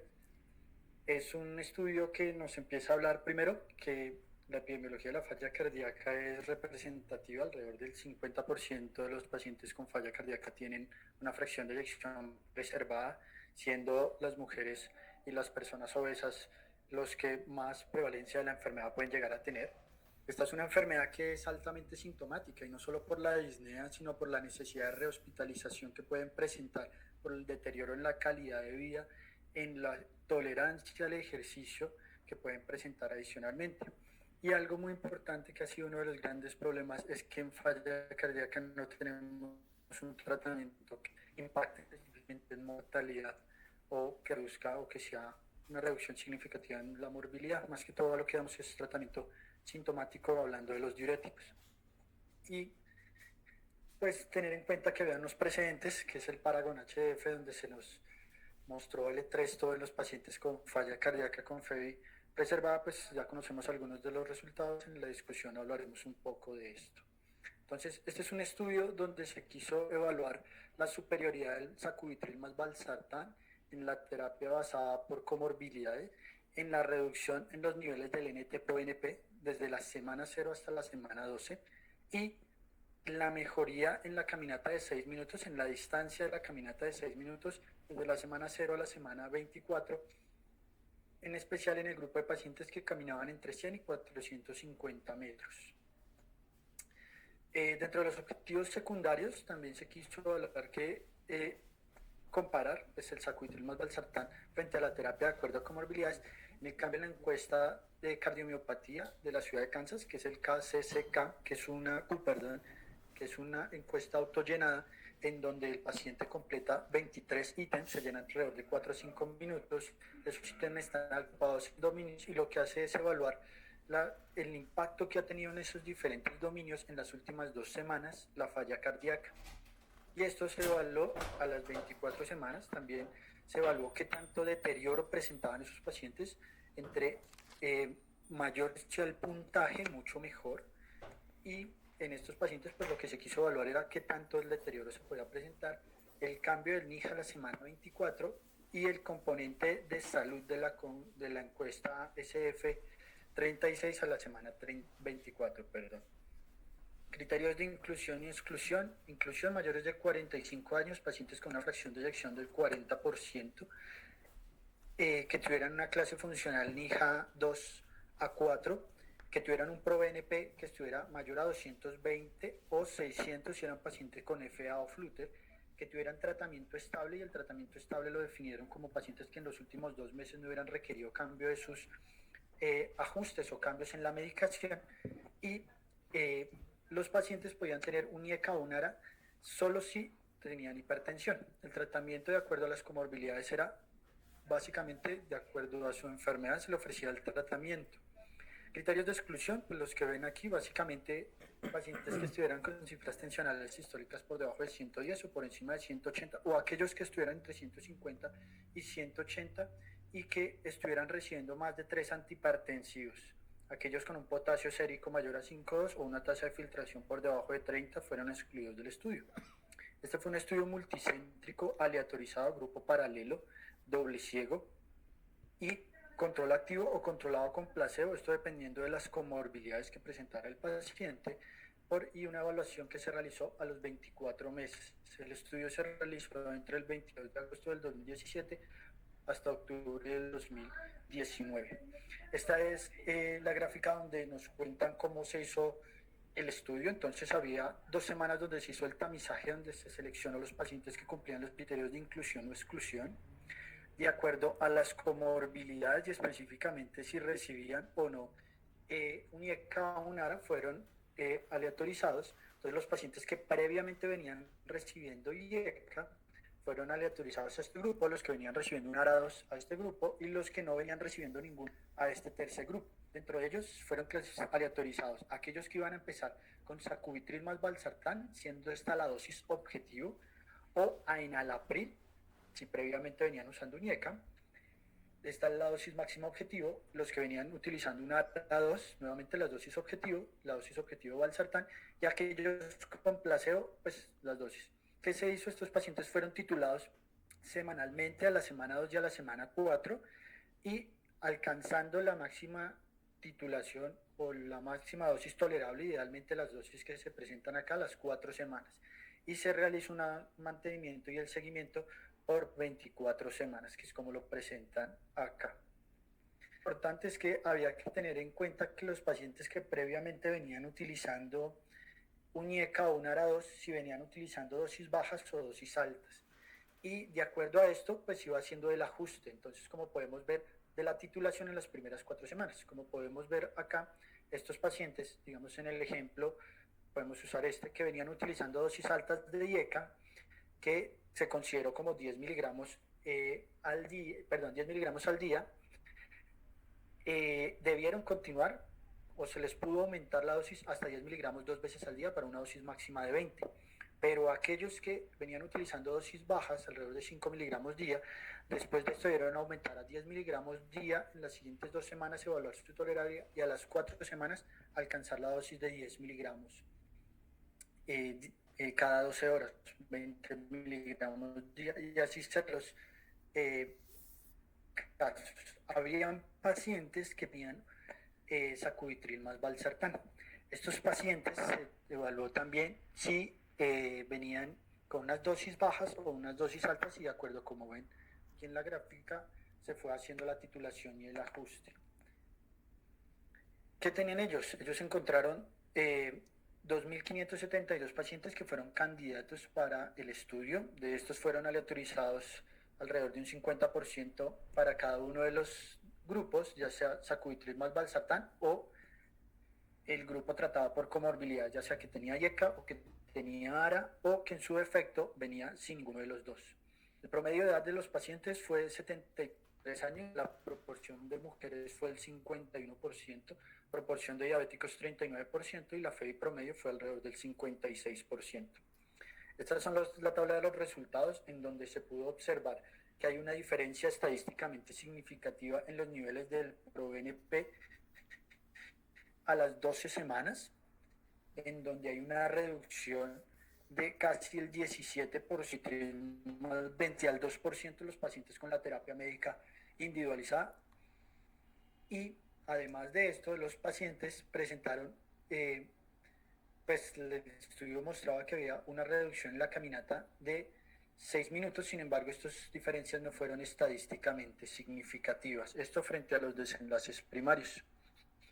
Los desenlaces secundarios, aunque de los objetivos, ellos encontraron que la primera hospitalización por falla cardíaca se redujo casi en un 51% en los pacientes que utilizaban sacubitril más valsartán frente a aquellos pacientes que utilizaron o que recibieron la terapia médica óptima. Y algo también interesante fue el desenlace compuesto, que hubo una reducción estadísticamente significativa de muerte por falla cardíaca y hospitalización por falla cardíaca. No sabemos si fue jalado por alguno de los dos resultados. Y algo que también nos comentaba el estudio es que disminuyó el deterioro de la función renal en los pacientes alrededor de 0.4 miligramos de cilitro de la creatinina en el transcurso de las 24 semanas. Entonces, ¿qué comentan ellos? Excedente del Paragon HF, en donde se nos mostró que el Entresto mejoraba la clase funcional y disminuye el deterioro de la función renal en los pacientes con falla cardíaca con FEBI preservada frente al valsartán. Y esto lo podemos ver aquí en este estudio también, en donde hubo un menor deterioro de la función renal. No hubo impacto sobre la clase funcional, pero sí en la función renal. Pero no impactó en el desenlace primario de hospitalización y muerte cardiovascular, aunque hospitalización parece haber una tendencia a reducirla. ¿Cuál es el problema? Que en falla cardíaca no hay una terapia no estandarizada, tal vez no hay una terapia que sea mejor frente a la otra en cuanto a la inhibición del sistema renina-angiotensina-aldosterona. Entonces, una gran crítica que le hacían al Paragon era el uso del valsartán y no otro, o ninguno, y por eso sale este estudio también. ¿Y ellos qué concluyen?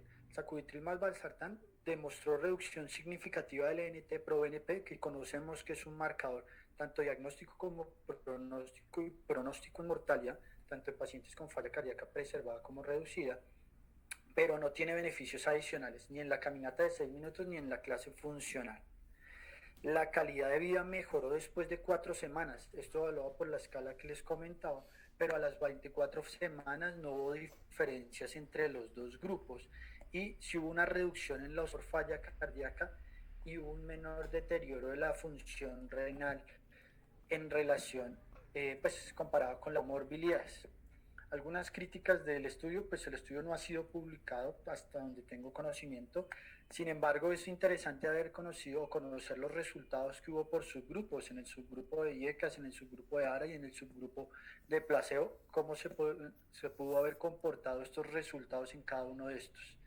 Algo que siempre se ha hablado es la etiología de la falla cardíaca. Puede que no sea la misma respuesta en la falla cardíaca de etiología hipertensiva o la que es por infarto agudo o isquémica.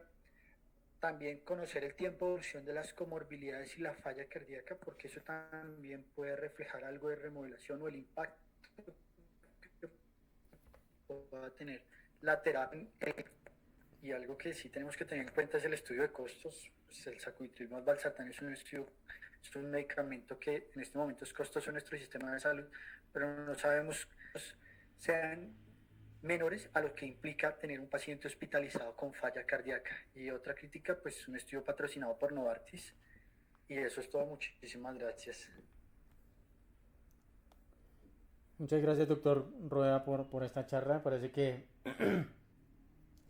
el sacubitril más valsartán, los estudios que hacen en FEBI preservada siempre pagan el terrible precio de tener que escoger me imagino, Igor, yo creo que tú de pronto estarás de acuerdo conmigo, que por ahorrar precios en un estudio que de lo contrario sea demasiado costoso, tratar de meter todas las fallas cardíacas en un mismo saco con FEBI preservada eso ahorra dinero, pero a la larga nos altera los resultados, porque es que la falla cardíaca es un síndrome. Entonces, si tienes una FEI preservada, yo te puedo decir que puede ser por amiloidosis, puede ser por enfermedad coronaria isquémica, puede ser por hipertensión, por diabetes, puede ser inclusive por una cardiotoxicidad que se recuperó, aunque aquí esos pacientes no ingresarían. Pero los pacientes con falla cardíaca preservada tienen muchos diagnósticos, muchas causas, y si tú intentas meter todo dentro del mismo saco, pagas estas consecuencias, porque probablemente los pacientes que tienen fallas cardíacas con fallas preservadas hipertensivas no tienen tanto impacto del sacubitril mal valsartán como si lo tendría una isquémica. Entonces probablemente los resultados, pero lo que sí es cierto es que no dio ni para mejoría sintomática, ni para, ahí mejoró el BNP, pero no mejoró en síntomas, ni en calidad de vida, y lo que sí mejoró fue un poquito las hospitalizaciones. Eso nos recuerda un poco que estudió el Revive y el Survive de leucimendán, donde bajaba el BNP, pero ningún otro desenlace fuerte. Y yo creo que lo que uno tiene que de pronto pegarse un poquito. La única utilidad que le encuentro a este estudio en un futuro en alguna guía probablemente es que si su paciente con falla cardíaca con FEI preservada se está hospitalizando muchas veces al año, que eso pasa porque la falla cardíaca no se tiene una mortalidad alta, sino que es muy sintomática muchas veces, pues iníciele de pronto el sacubitril valsartán como una medida desesperada. Algo así como lo que pasa con la falla cardíaca con FEI preservada y la espironolactona, que tiene una indicación 2B para el paciente que se hospitaliza frecuentemente, pero eso después del TopCat nos dimos cuenta que no mejora la mortalidad. Entonces no sé qué comentarios tienen del estudio para saber de pronto qué discusión hacemos o continuamos con el otro estudio, ustedes nos dicen. Pues yo quería comentar que en realidad, pues, hospitalización es algo importante, pero pues uno no se basa en valores y pues decir yo qué hago con este BNP que está más bajo, o sea, no creo que eso influya, pues sí, ya hemos hablado que es pronóstico y demás, pero yo no creo que eso sea un desenlace muy fuerte que lo haga tener a uno en cuenta para elegir un medicamento frente a otro. Entonces yo creo que en realidad pues le están botando cuerda a este medicamento en falla cardíaca preservada, pero yo creo que hasta que no se empiece a estudiar un poquito más y separar más los grupos, ya no solo falla cardíaca con FEI preservada, sino decir, bueno, la etiología es esta, la evolución es esta, los medicamentos son estos, pues yo creo que en realidad no hay que desgastarse mucho con el medicamento, pensarlo en estos pacientes. Y yo creo que Igor, tú tocaste datos muy claves. Mira, lo primero, sería bueno saber los análisis por subgrupos.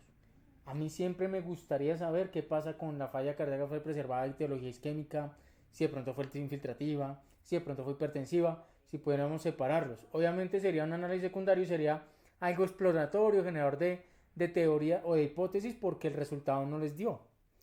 Lo de hospitalizaciones fue un análisis secundario, ni siquiera el estudio fue para eso, pero yo te doy la razón de que de pronto ahí, pero... Y lo último es ese dato clave que tú nos contaste, que es de el estudio impulsado por Novartis. ¿Por qué? Porque me parece que al incluir los pacientes con mid-range, con falla cardíaca con rango intermedio, dentro de los pacientes con falla cardíaca preservada, es una jugada un poquito... no quiero utilizar malas palabras, pero es una jugada que contamina los resultados, ¿no? Porque el Paragon nos mostró que probablemente los pacientes con FEBI intermedia todavía se podrían beneficiar, inclusive en mortalidad, con el sacubitril valsartán. Eso era una teoría porque en ese subgrupo a los pacientes les fue bien. Y ahora si los meten del 40% hacia arriba e incluyes mucho paciente con FEBI intermedia y eso lo interpretas como si fuera FEBI preservada, si les hubiera dado el resultado, yo lo hubiera criticado, porque yo diría, ¿cómo sé que los resultados que les dieron no fue por FEBIs intermedias que sumaron al estudio y nos los están vendiendo como FEBIs preservadas? Bueno, no le dio, y como tú dices, yo creo que no nos desgastemos mucho más. Yo creo que la única utilidad de pronto del Parallax, que hay que saberlo, porque nuevamente no tenemos que ponerle a una falla cardíaca con FEBI preservada, salvo tratar las comorbilidades, es que de pronto reduce hospitalizaciones en un estudio que no fue diseñado para eso, nada más, y de pronto que evita reducción de la creatinina. No sé los nefrólogos cómo interpretarán eso, yo no le pondría tanto cuidado, no es la principal complicación de estos pacientes. Bueno, ¿algún otro comentario o continuamos con el otro estudio?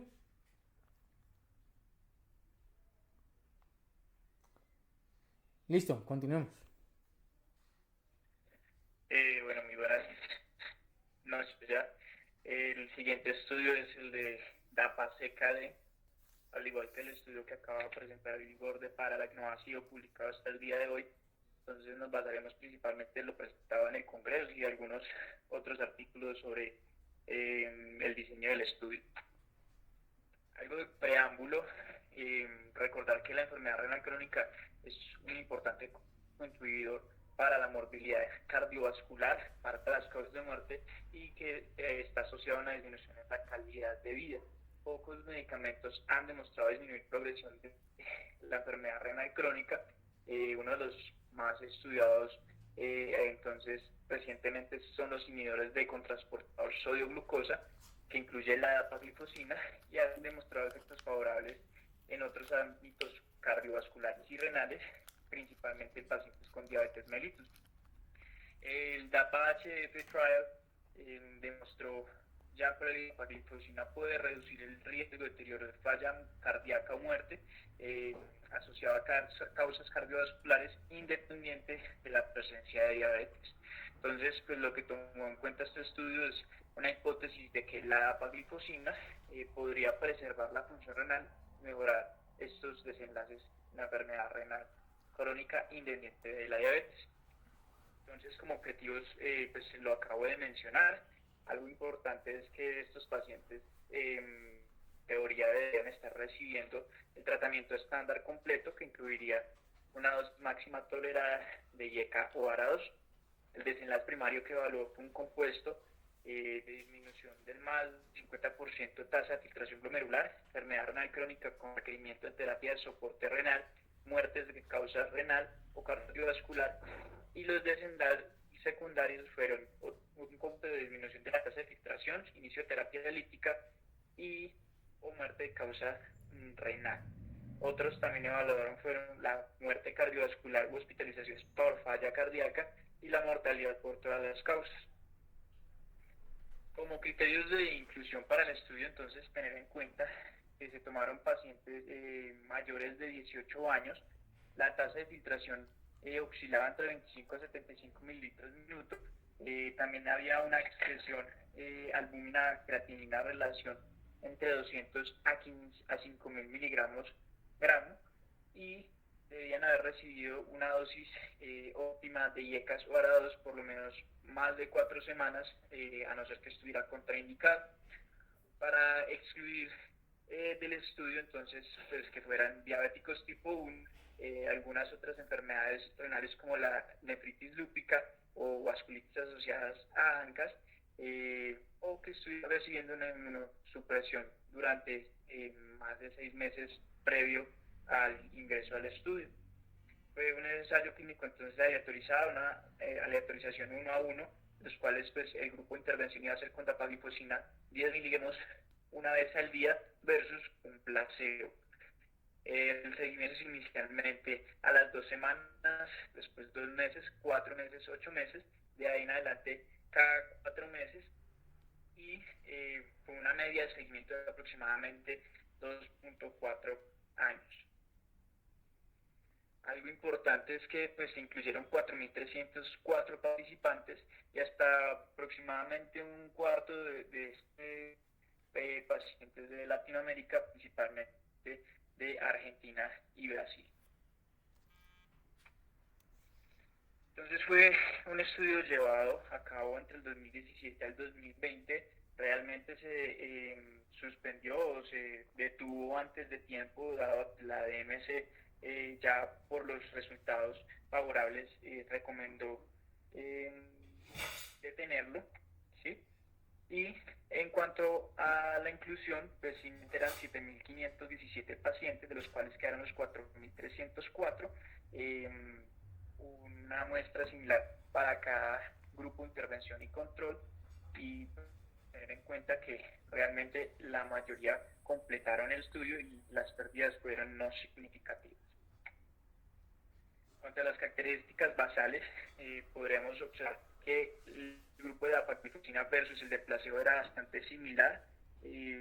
Sexo femenino, eran menor porcentaje y la mayoría eran blancos, menor porcentaje pues afroamericanos, entre otros.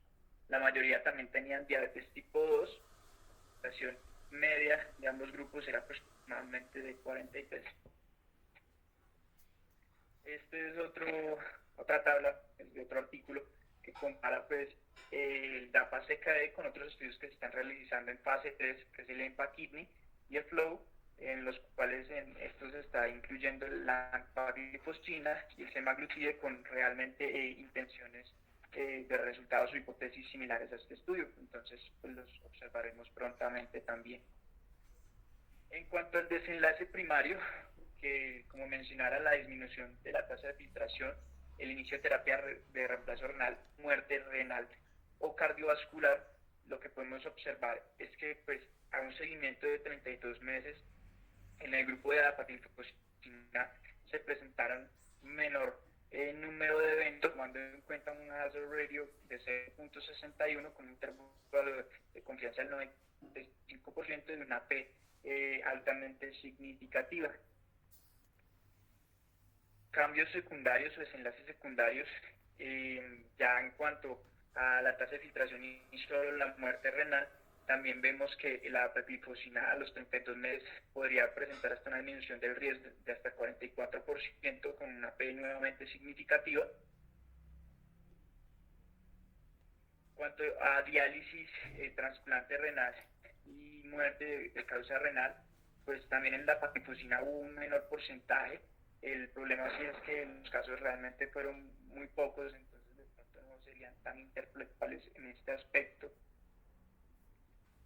Y acá vemos ya el compuesto del desenlace primario, en los cuales pues si vemos el valor de P fue altamente significativo, pero pues llama la atención acá en muerte cardiovascular aislada, que si bien el hazard ratio era favorable, pues si la P no estaba para significativo, pero igual el desenlace primario sí lo fue.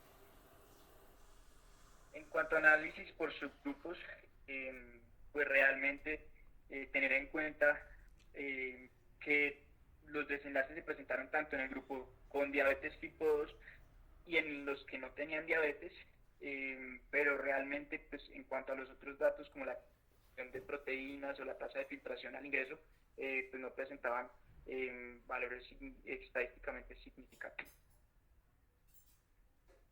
Y acá vemos pues los otros análisis de subgrupo, en los cuales incluyeron pues según el sexo, la raza, la región de donde estuvieran ubicados, es muy favorables a favor de la dapagliflozina. En cuanto a causas de mortalidad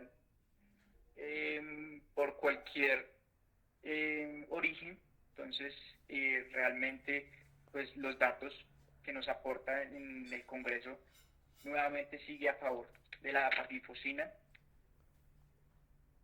Y falla cardíaca o muertes de origen cardiovascular, que ya sería como el último punto importante, nuevamente hay apoyo la dapagliflozina.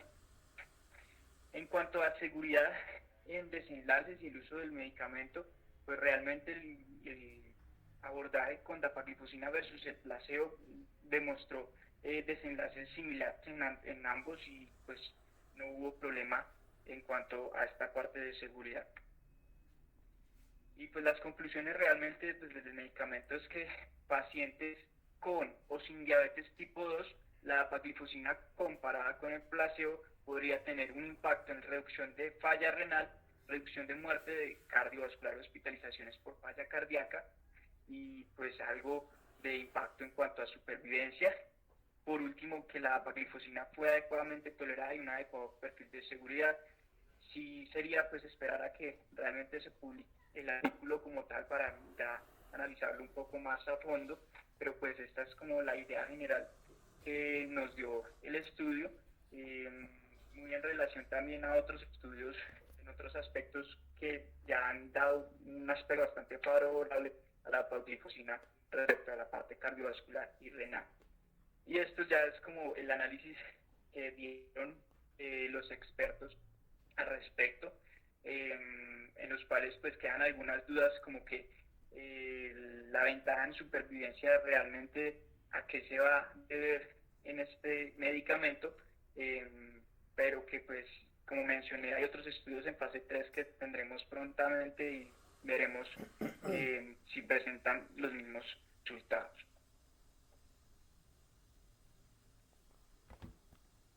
Bueno, muchas gracias, doctor Largo.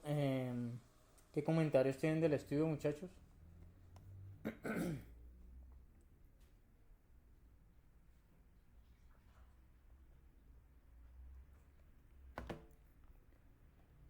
Pues, A mí me parece dale. importante, profe, o sea, que tiene un beneficio independiente de la falla cardíaca, como ya lo habíamos visto. O sea, ahí en el artículo de las características de base de los pacientes del DAPA-CKD, aproximadamente como el 10%, si no estoy mal, de los que tenían falla cardíaca.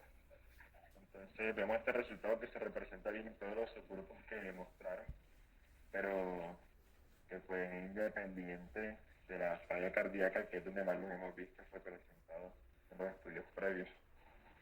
Me parece que cuando salgan los resultados va a ser muy importante. El HR pues bastante significativo, entonces yo creo que podría ser una estrategia de utilidad.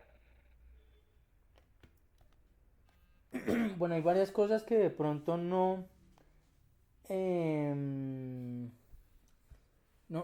de pronto no pueden perder de vista y que son cositas sutiles que nos meten dentro del estudio, ¿no? Lo primero es que ya usted no necesita tener diabetes ni falla cardíaca para poner un ISGLT2. Basta con que tenga enfermedad renal crónica, la tasa de filtración entre 25 y 75 y probablemente que tenga proteinuria. Porque antes, ¿qué herramientas teníamos en la nefropatía diabética, por ejemplo? Las estatinas y los IECAS. Pues ya apareció un tercer medicamento con desenlaces sólidos y muy sólidos. Disminuir desenlaces renales, disminuir trasplante renal, disminuir hemodiálisis. Mejor dicho, es un medicamento que probablemente va a ser primera línea en cualquier paciente que tenga enfermedad renal crónica. Es muy probable porque las herramientas para prevenir la progresión de enfermedad renal crónica son bajas. Es cierto que falta que lo publiquen porque necesitamos ver esas nefropatías eran secundarias a qué. Pero lo que a ustedes de pronto, no, espero que lo hayan notado, pero muy sutilmente nos lo metió el estudio fue la tasa de filtración glomerular. Vean que si nos muestras de pronto la tabla de subgrupos, ya incluyen el subgrupo con tasa de filtración menor a 45. Recuerden que los criterios de inclusión fueron una tasa de filtración de 25 a 75, ¿cierto? Esa, no, el forest plot, por favor, doctor Largo. Entonces, ese. Entonces, dapaglifosina es un medicamento que en los estudios pivotales estaba contraindicado, era un criterio de exclusión y por ello estaba contraindicado con tasas de filtración por debajo de 45. Pues ahorita vean que metieron pacientes con tasa de filtración de 25 a 75 y les fue bien. De hecho, tasas de filtraciones por debajo de 45 sigue siendo nefroprotector con una protección de hasta un 37% de progresión en desenlaces fuertes renales. Entonces, la desventaja que antes tenía dapaglifosina comparado con epaglifosina y canaglifosina, no sé si de pronto lo recuerden, pero en el Canvas, en el EMPA-REC y en el DECLARE, las tasas de filtración glomerular era algo, una meta clave, en donde dapaglifosina fue algo precipitado y solo incluyó con tasas de filtración mayor a 45. En cambio, empaglifosina y canaglifosina incluyeron tasas de filtración mayores a 30. Pues aquí corrigieron eso. Y ahora usted puede meter pacientes con tasa de filtración. Tenemos que ser sinceros, si el estudio incluyó tasas de filtración de 25 a 75, teóricamente podríamos poner tasas de filtración en tasas de filtración de 25 a 75. Pero eso todavía no, porque hay que mirar la tabla completa cuando publiquen el estudio y mirar cuántos pacientes realmente incluyeron o cuánto fue el intervalo de confianza o cuántos pacientes incluyeron con tasa de filtración por debajo de 30, que es lo que uno le da mucho miedo. Otro dato que nos metieron bastante importante de pronto, que esperaba de pronto que recalcáramos, y es que es la tasa de cetoacidosis. El doctor Vega la semana pasada nos estaba mostrando un metaanálisis en donde nos hablaba de que cuando hacían el metaanálisis de todos los ISGLT2, la probabilidad de que el paciente con diabetes mellitus tipo 2 nos entrara en cetoacidosis era un 0.18%, 0.2%. En cambio, los pacientes que no tenían ISGLT2, o sea, los grupos de placebo, terapia estándar, la probabilidad de cetoacidosis era de solo 0.03%. Es decir, había una diferencia significativa entre cetoacidosis al darles ISGLT2. Pero tanto el DAPA-CKD como el Emperor nos acaban de decir que no hubo diferencias significativas a 24 meses y a 32 meses en cetoacidosis diabética, y eso probablemente empuja un poco el metaanálisis hacia afuera y nos habla que los ISGLT2 son muy seguros y que además no favorecen probablemente la aparición de cetoacidosis diabética. Eso es algo muy importante y que rompe paradigma, porque los ISGLT2 siempre se ven asociados a cierto riesgo de cetoacidosis. Yo creo que sí lo hay, pero por alguna razón estos estudios ya no demostraron esa diferencia y es lo que hay, nos toca adherirnos a ello. ¿Listo? Otra cosa, la dapaglifosina no tuvo diferencias significativas entre amputación y entre insuficiencia renal, de hecho protege el riñón. Entonces, quita otra de los tabú que tienen los ISGLT2. El Canvas demostró que tenían aumento en riesgo de amputaciones. Empaglifosina ni dapaglifosina han demostrado eso, así que eso hace que la gente se decante muy probablemente por dapaglifosina primero y segundo por empaglifosina. Entonces, como conclusión, yo creo que la dapaglifosina se viene para diabetes, primera línea, para enfermedad renal crónica, estadio 3 a 4, primera línea, y para falla cardíaca con falla reducida, primera línea. Estos estudios rompieron paradigma. ¿Tienen algún comentario o continuamos con el siguiente estudio, muchachos?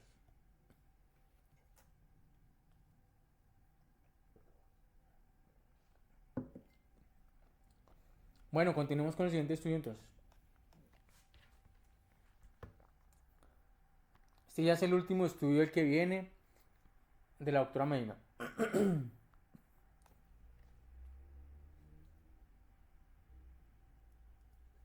¿Me escuchan?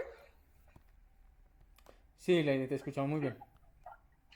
Bueno, entonces les voy a hablar sobre este estudio. También está pues recién publicado, tiene fecha del 30 de agosto, y es la eficacia y la seguridad de la trimetazidina después de hacer intervención coronaria percutánea. Este estudio, bueno, la importancia que tiene es pues que básicamente cuando estamos frente a un paciente con angina, la idea es aliviar los síntomas y mejorar el pronóstico, y pues la PCI se ha utilizado para pues para estos dos objetivos. Sin embargo, pues he encontrado que controversias de esta en el tratamiento de la angina estable para mejorar el pronóstico.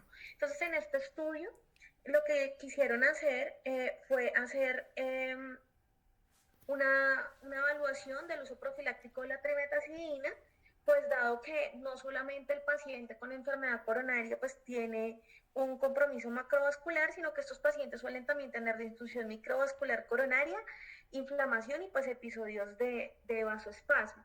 Además, pues teniendo en cuenta que a diferencia de los otros medicamentos que se utilizan, pues por su efecto antianginoso, este pues no tiene un efecto hemodinámico como tal, sino lo que hace es que actúa directamente a nivel de las células miocárdicas, y lo que hace es que hay un cambio en el metabolismo de la beta-oxidación hacia la utilización de oxígeno, pues ya por medio de oxidación de glucosa, con esto disminuyendo niveles de lactato y haciendo pues que haya un uso pues más efectivo del oxígeno pues en este tipo de pacientes.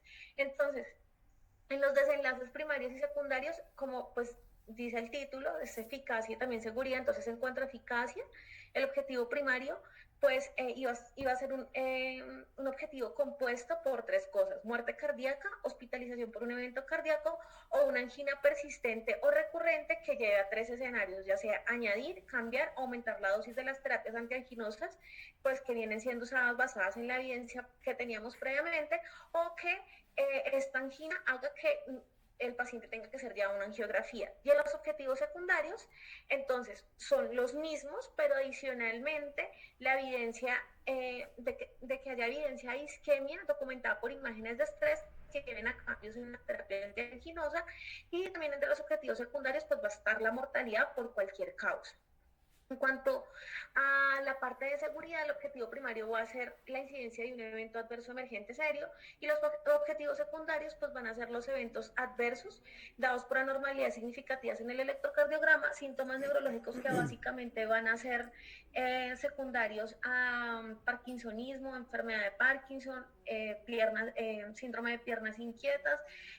Acá también se valoraron movimientos anormales y alteración de la estabilidad, trastornos de la coagulación, que estos fueron dados dependiendo si los pacientes estaban recibiendo no antagonistas de vitamina K, con unos límites, unos cortes tanto en INR como en el valor de las plaquetas, e incluso también se evaluó a nivel del cuadro hemático la presencia de granulocitosis, que estaba dado por unos neutrófilos por debajo de 500. También alteraciones cutáneas, que pues, son las reacciones adversas medicamentosas severas, todas las que son pues, por respuesta inmunitaria tardía, y trastornos hepáticos. También se tuvieron en cuenta la presión arterial y el peso del paciente. Entonces, lo que se hizo es que los pacientes, que ya les voy a decir cómo fue la metodología, pues se hicieron dos grupos. Uno es el experimental y otro el grupo control. En el experimental lo que se hacía era que a estos pacientes se les iba a administrar trimetazidina, 35 miligramos 2 veces al día, o solo una vez al día en caso tal de que el paciente tuviera enfermedad renal crónica de base. En el grupo control, entonces lo que íbamos a tener era se daba un placebo en los pacientes que ya tuvieran una terapia antianginosa estable. Esta terapia se definía como aquellos pacientes que después de darte un evento coronario agudo habían sido llevados a PCI, se encontraban ya con una medicación con la cual ya habían pasado hasta 4 semanas sin que hayan tenido que requerir ajuste del medicamento. Entonces, entre los criterios de inclusión y exclusión, los criterios de inclusión fueron mujeres u hombres mayores igual a 21 años y menores a 85 años, que tuvieran evidencia de enfermedad coronaria sin importar si era de un vaso o multivaso. Entonces, acá es muy importante que la PCI fuera exitosa, ¿sí? En el contexto de una angina estable, en el cual la PCI se iba a dar de manera electiva, o en un síndrome coronario sin elevación del ST, que la PCI se iba a dar en un contexto de una urgencia, y pues podría ser en pacientes con angina inestable o pacientes con infarto agudo de miocardio sin elevación del ST. También en estos pacientes no tenían que tener como un plan a futuro de hacer nuevas revascularizaciones, y tenían que estar con un tratamiento antianginoso estable, y tenían que tener consentimiento informado. O sea, el que no tenía consentimiento informado era excluido del estudio.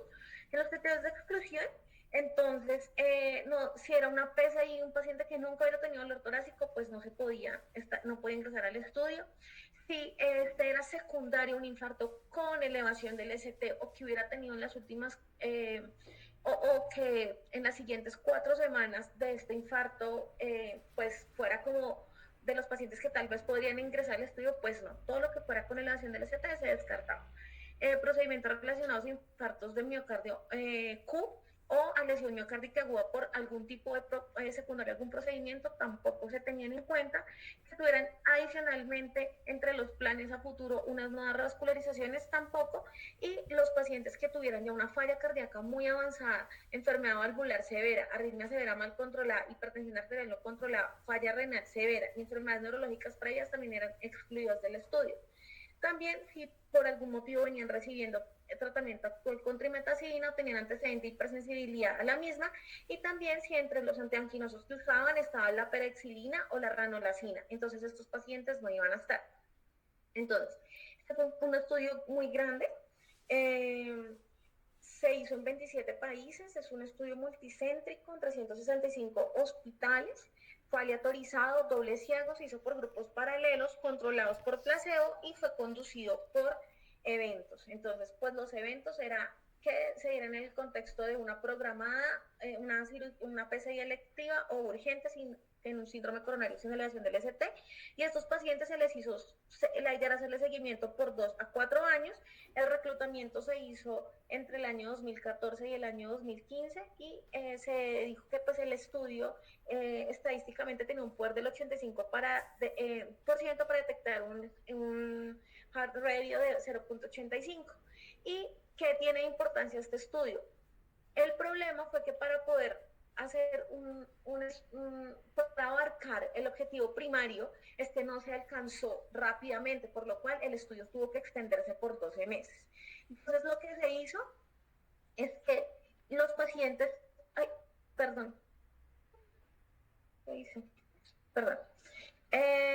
entonces los pacientes se les hacía la PCI y tenían hasta 30 días para reclutarse en el contexto de un síndrome coronario agudo y hasta 5 meses en el contexto de una enfermedad coronaria crónica. Ingresaban y ellos tenían que hacerse unos controles al mes, 3 meses, 6 meses y de ahí cada 12 meses para poder hacerse pues el seguimiento, y en ese seguimiento lo que se hacía era poder evaluar tanto la sintomatología como incluso por los pacientes que nunca regresaban, cuáles eran las causas de muerte por las que fallecían, y adicionalmente se hacía control con paraclínicos, pues con pruebas de coagulación, cuadro hemático y pruebas de función hepática. Entonces así fue que se hizo, y el grupo placebo versus el grupo con trimetazidina 35 cada 12 horas. Entonces, inicialmente lo que se hizo fue que habían 6.369 pacientes que podían ser elegibles. De estos se excluyeron 310 porque pues no contaban con todos los criterios de inclusión, algunos pues con criterios de exclusión, y finalmente se excluyeron otros 52 pacientes, dado que aparentemente, y por las condiciones que tenían los pacientes, podían desenmascararse a lo largo del estudio. Entonces, finalmente, pues los que se terminaron aleatorizando fueron 6.059. Y se asignaron 3.024 al grupo de trimetazidina y 3.035 al grupo placebo. Y pues lo que les dije acá es, unos que no firmaron consentimiento informado, y pues finalmente se hizo el estudio y se incluyeron obviamente por los pacientes fallecidos porque hacían parte de los objetivos primarios. Entonces, en cuanto a los resultados, pues acá quiero resaltar que es importante tener en cuenta que la mayoría de los pacientes eran menores de 70 años, entonces eran pacientes pues relativamente jóvenes. A un 77%, ya hablan las 2/3 partes de la población eran hombres, y pues también casi toda la población era caucásica. Adicionalmente, que el número de vasos, o sea, la carga que tenían coronaria, pues no era tan alta. La mayoría tenían una enfermedad coronaria de un solo vaso, y la modalidad de revascularización fue de manera electiva en un 58% de los casos. Adicionalmente, la angina que los pacientes... la clase funcional que tenían previamente los pacientes era 3 y 4, y estos pacientes casi que todos tenían una fracción de eyección del ventrículo izquierdo preservada. Adicionalmente, muchos de estos pacientes ya habían tenido un evento coronario previo dado en el marco del... Y también hay otras, los diabéticos, que es algo pues de lo que también pues se resalta bastante en el estudio.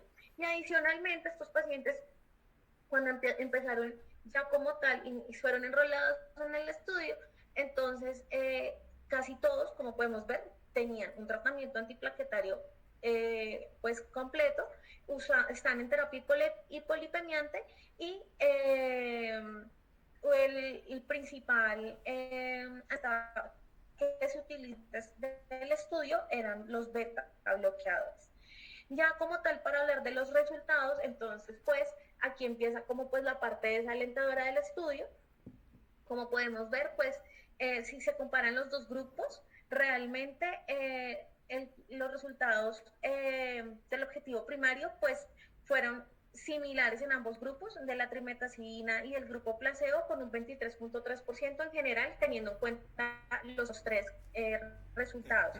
Si tomamos uno por uno, igual la muerte cardíaca, la hospitalización y la angina, que llevaba aumento, a los cambios en los antianginosos y a hacer angiografía, son muy similares en ambos grupos. Lo que sucede también, pues que me llamó la atención del estudio, es que la P no fue significativa, la P fue en 0.72.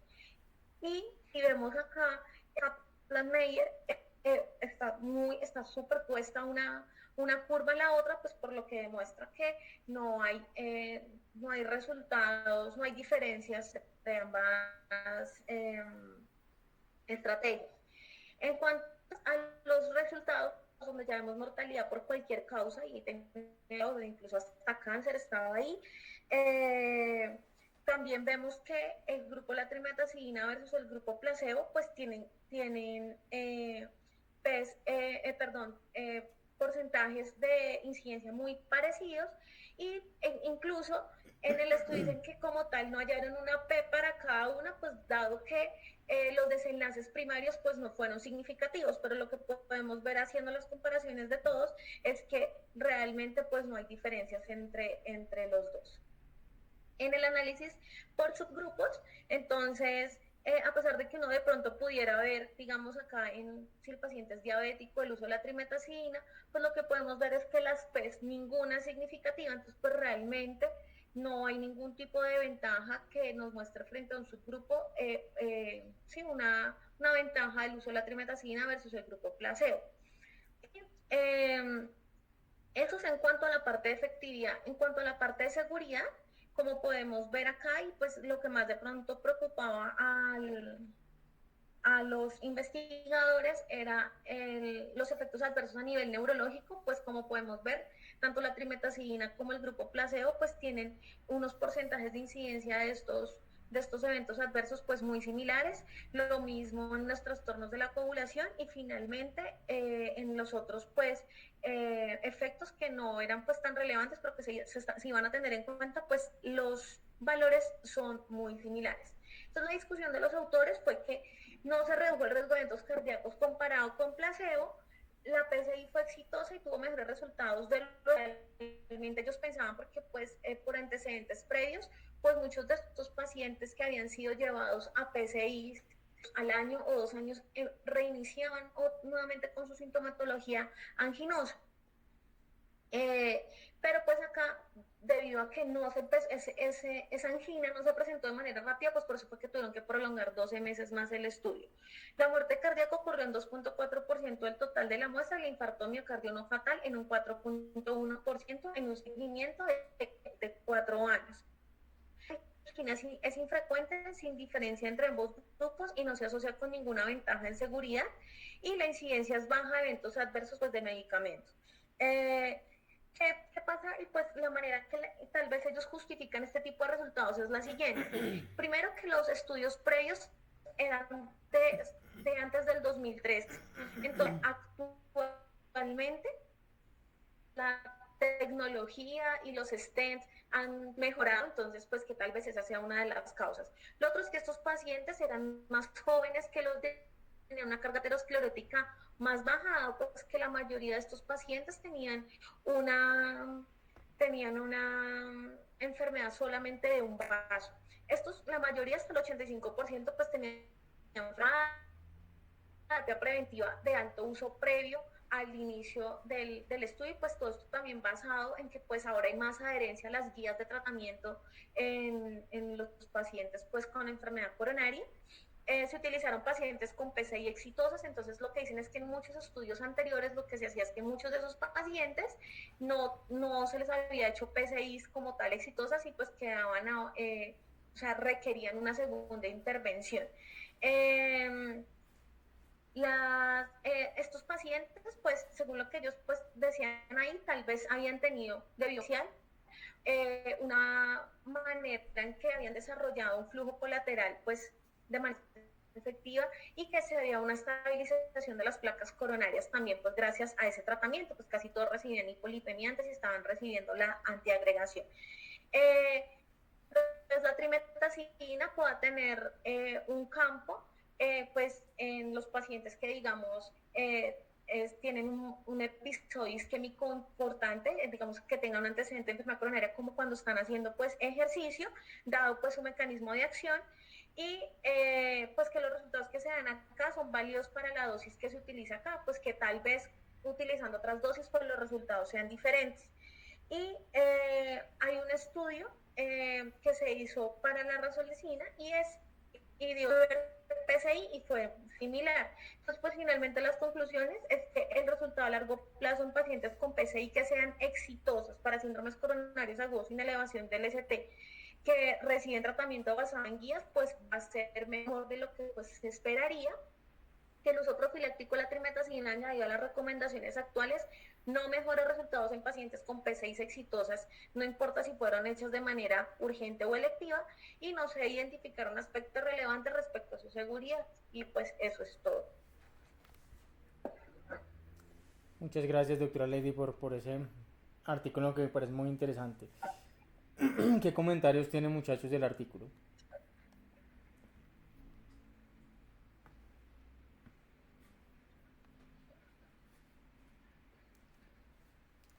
Bueno, yo este artículo dio resultados negativos, o sea, resultados neutros, ¿no? Entonces, este artículo fue polémico, porque si tú miras solo las conclusiones, entonces la gente dice, ¿cómo hace la trimetacina? ¿No sirve como antianginoso?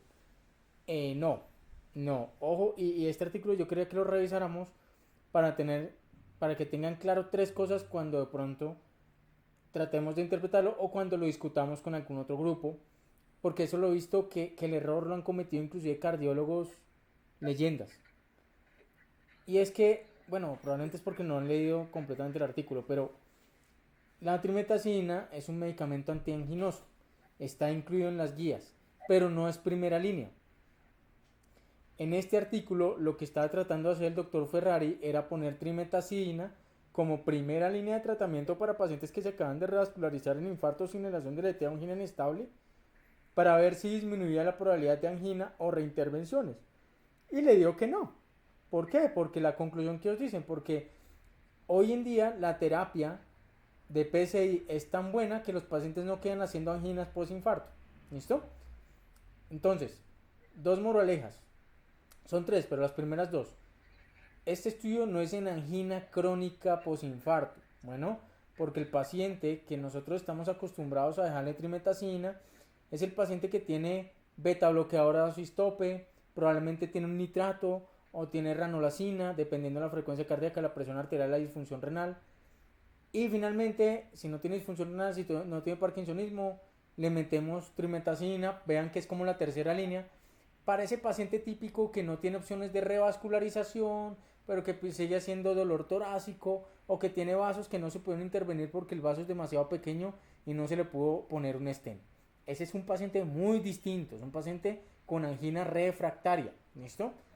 Este estudio no mira eso, este estudio lo que trataba de mirar era si lo ponías desde el infarto o desde la PCI, si había riesgo de que el paciente quedara con dolor crónico. No fue así, no les dio, y la trimetacina no se debe poner como una terapia estándar antianginosa a menos que se hayan agotado las otras opciones. Y la otra enseñanza muy bonita que nos dejó, aparte de que la PCI es muy exitosa para bajar el dolor, es que el 84%, ahorita si quieres ponemos la tabla, pero más o menos el 84% de los pacientes del estudio, tanto en trimetacina como en el placebo, estaban con beta bloqueador, o sea, casi todos están con beta bloqueador muy juiciosamente, y un 12% estaban con nitratos. ¿Eso qué quiere? Y los pacientes estuvieron sin dolor. ¿Eso qué quiere decir? Que si usted es juicioso con la terapia antianginosa, y acuérdese que la primera línea, a menos que el paciente esté muy bradicárdico, siempre va a ser el beta bloqueo, llevarlo a dosis tope. Es decir, si a usted un paciente le llega posinfarto, persistiendo haciendo dolor torácico, usted le descarta una trombosis del stent, le descarta nuevas lesiones obstruidas, bueno, usted considera que es una angina posinfarto, ese paciente, usted debería, lo primero es titular el beta bloqueador. Si no funciona, mire si está en falla cardíaca, si está hipotenso, si está bradicárdico o si tiene disfunción renal, porque probablemente es candidato a un nitrato de acción prolongada. Y si no, tiene varias opciones: ranolacina, trimetacina o un calcio antagonista. Entonces, lo que nos habla es que si usted es juicioso con el beta bloqueador y con el nitrato de acción prolongada, probablemente la mayoría de sus anginas postinfarto se le van a quitar y no hay tanta necesidad de salir corriendo a dejarle la trimetacina. ¿Listo? ¿Algún otro comentario? Muchas gracias.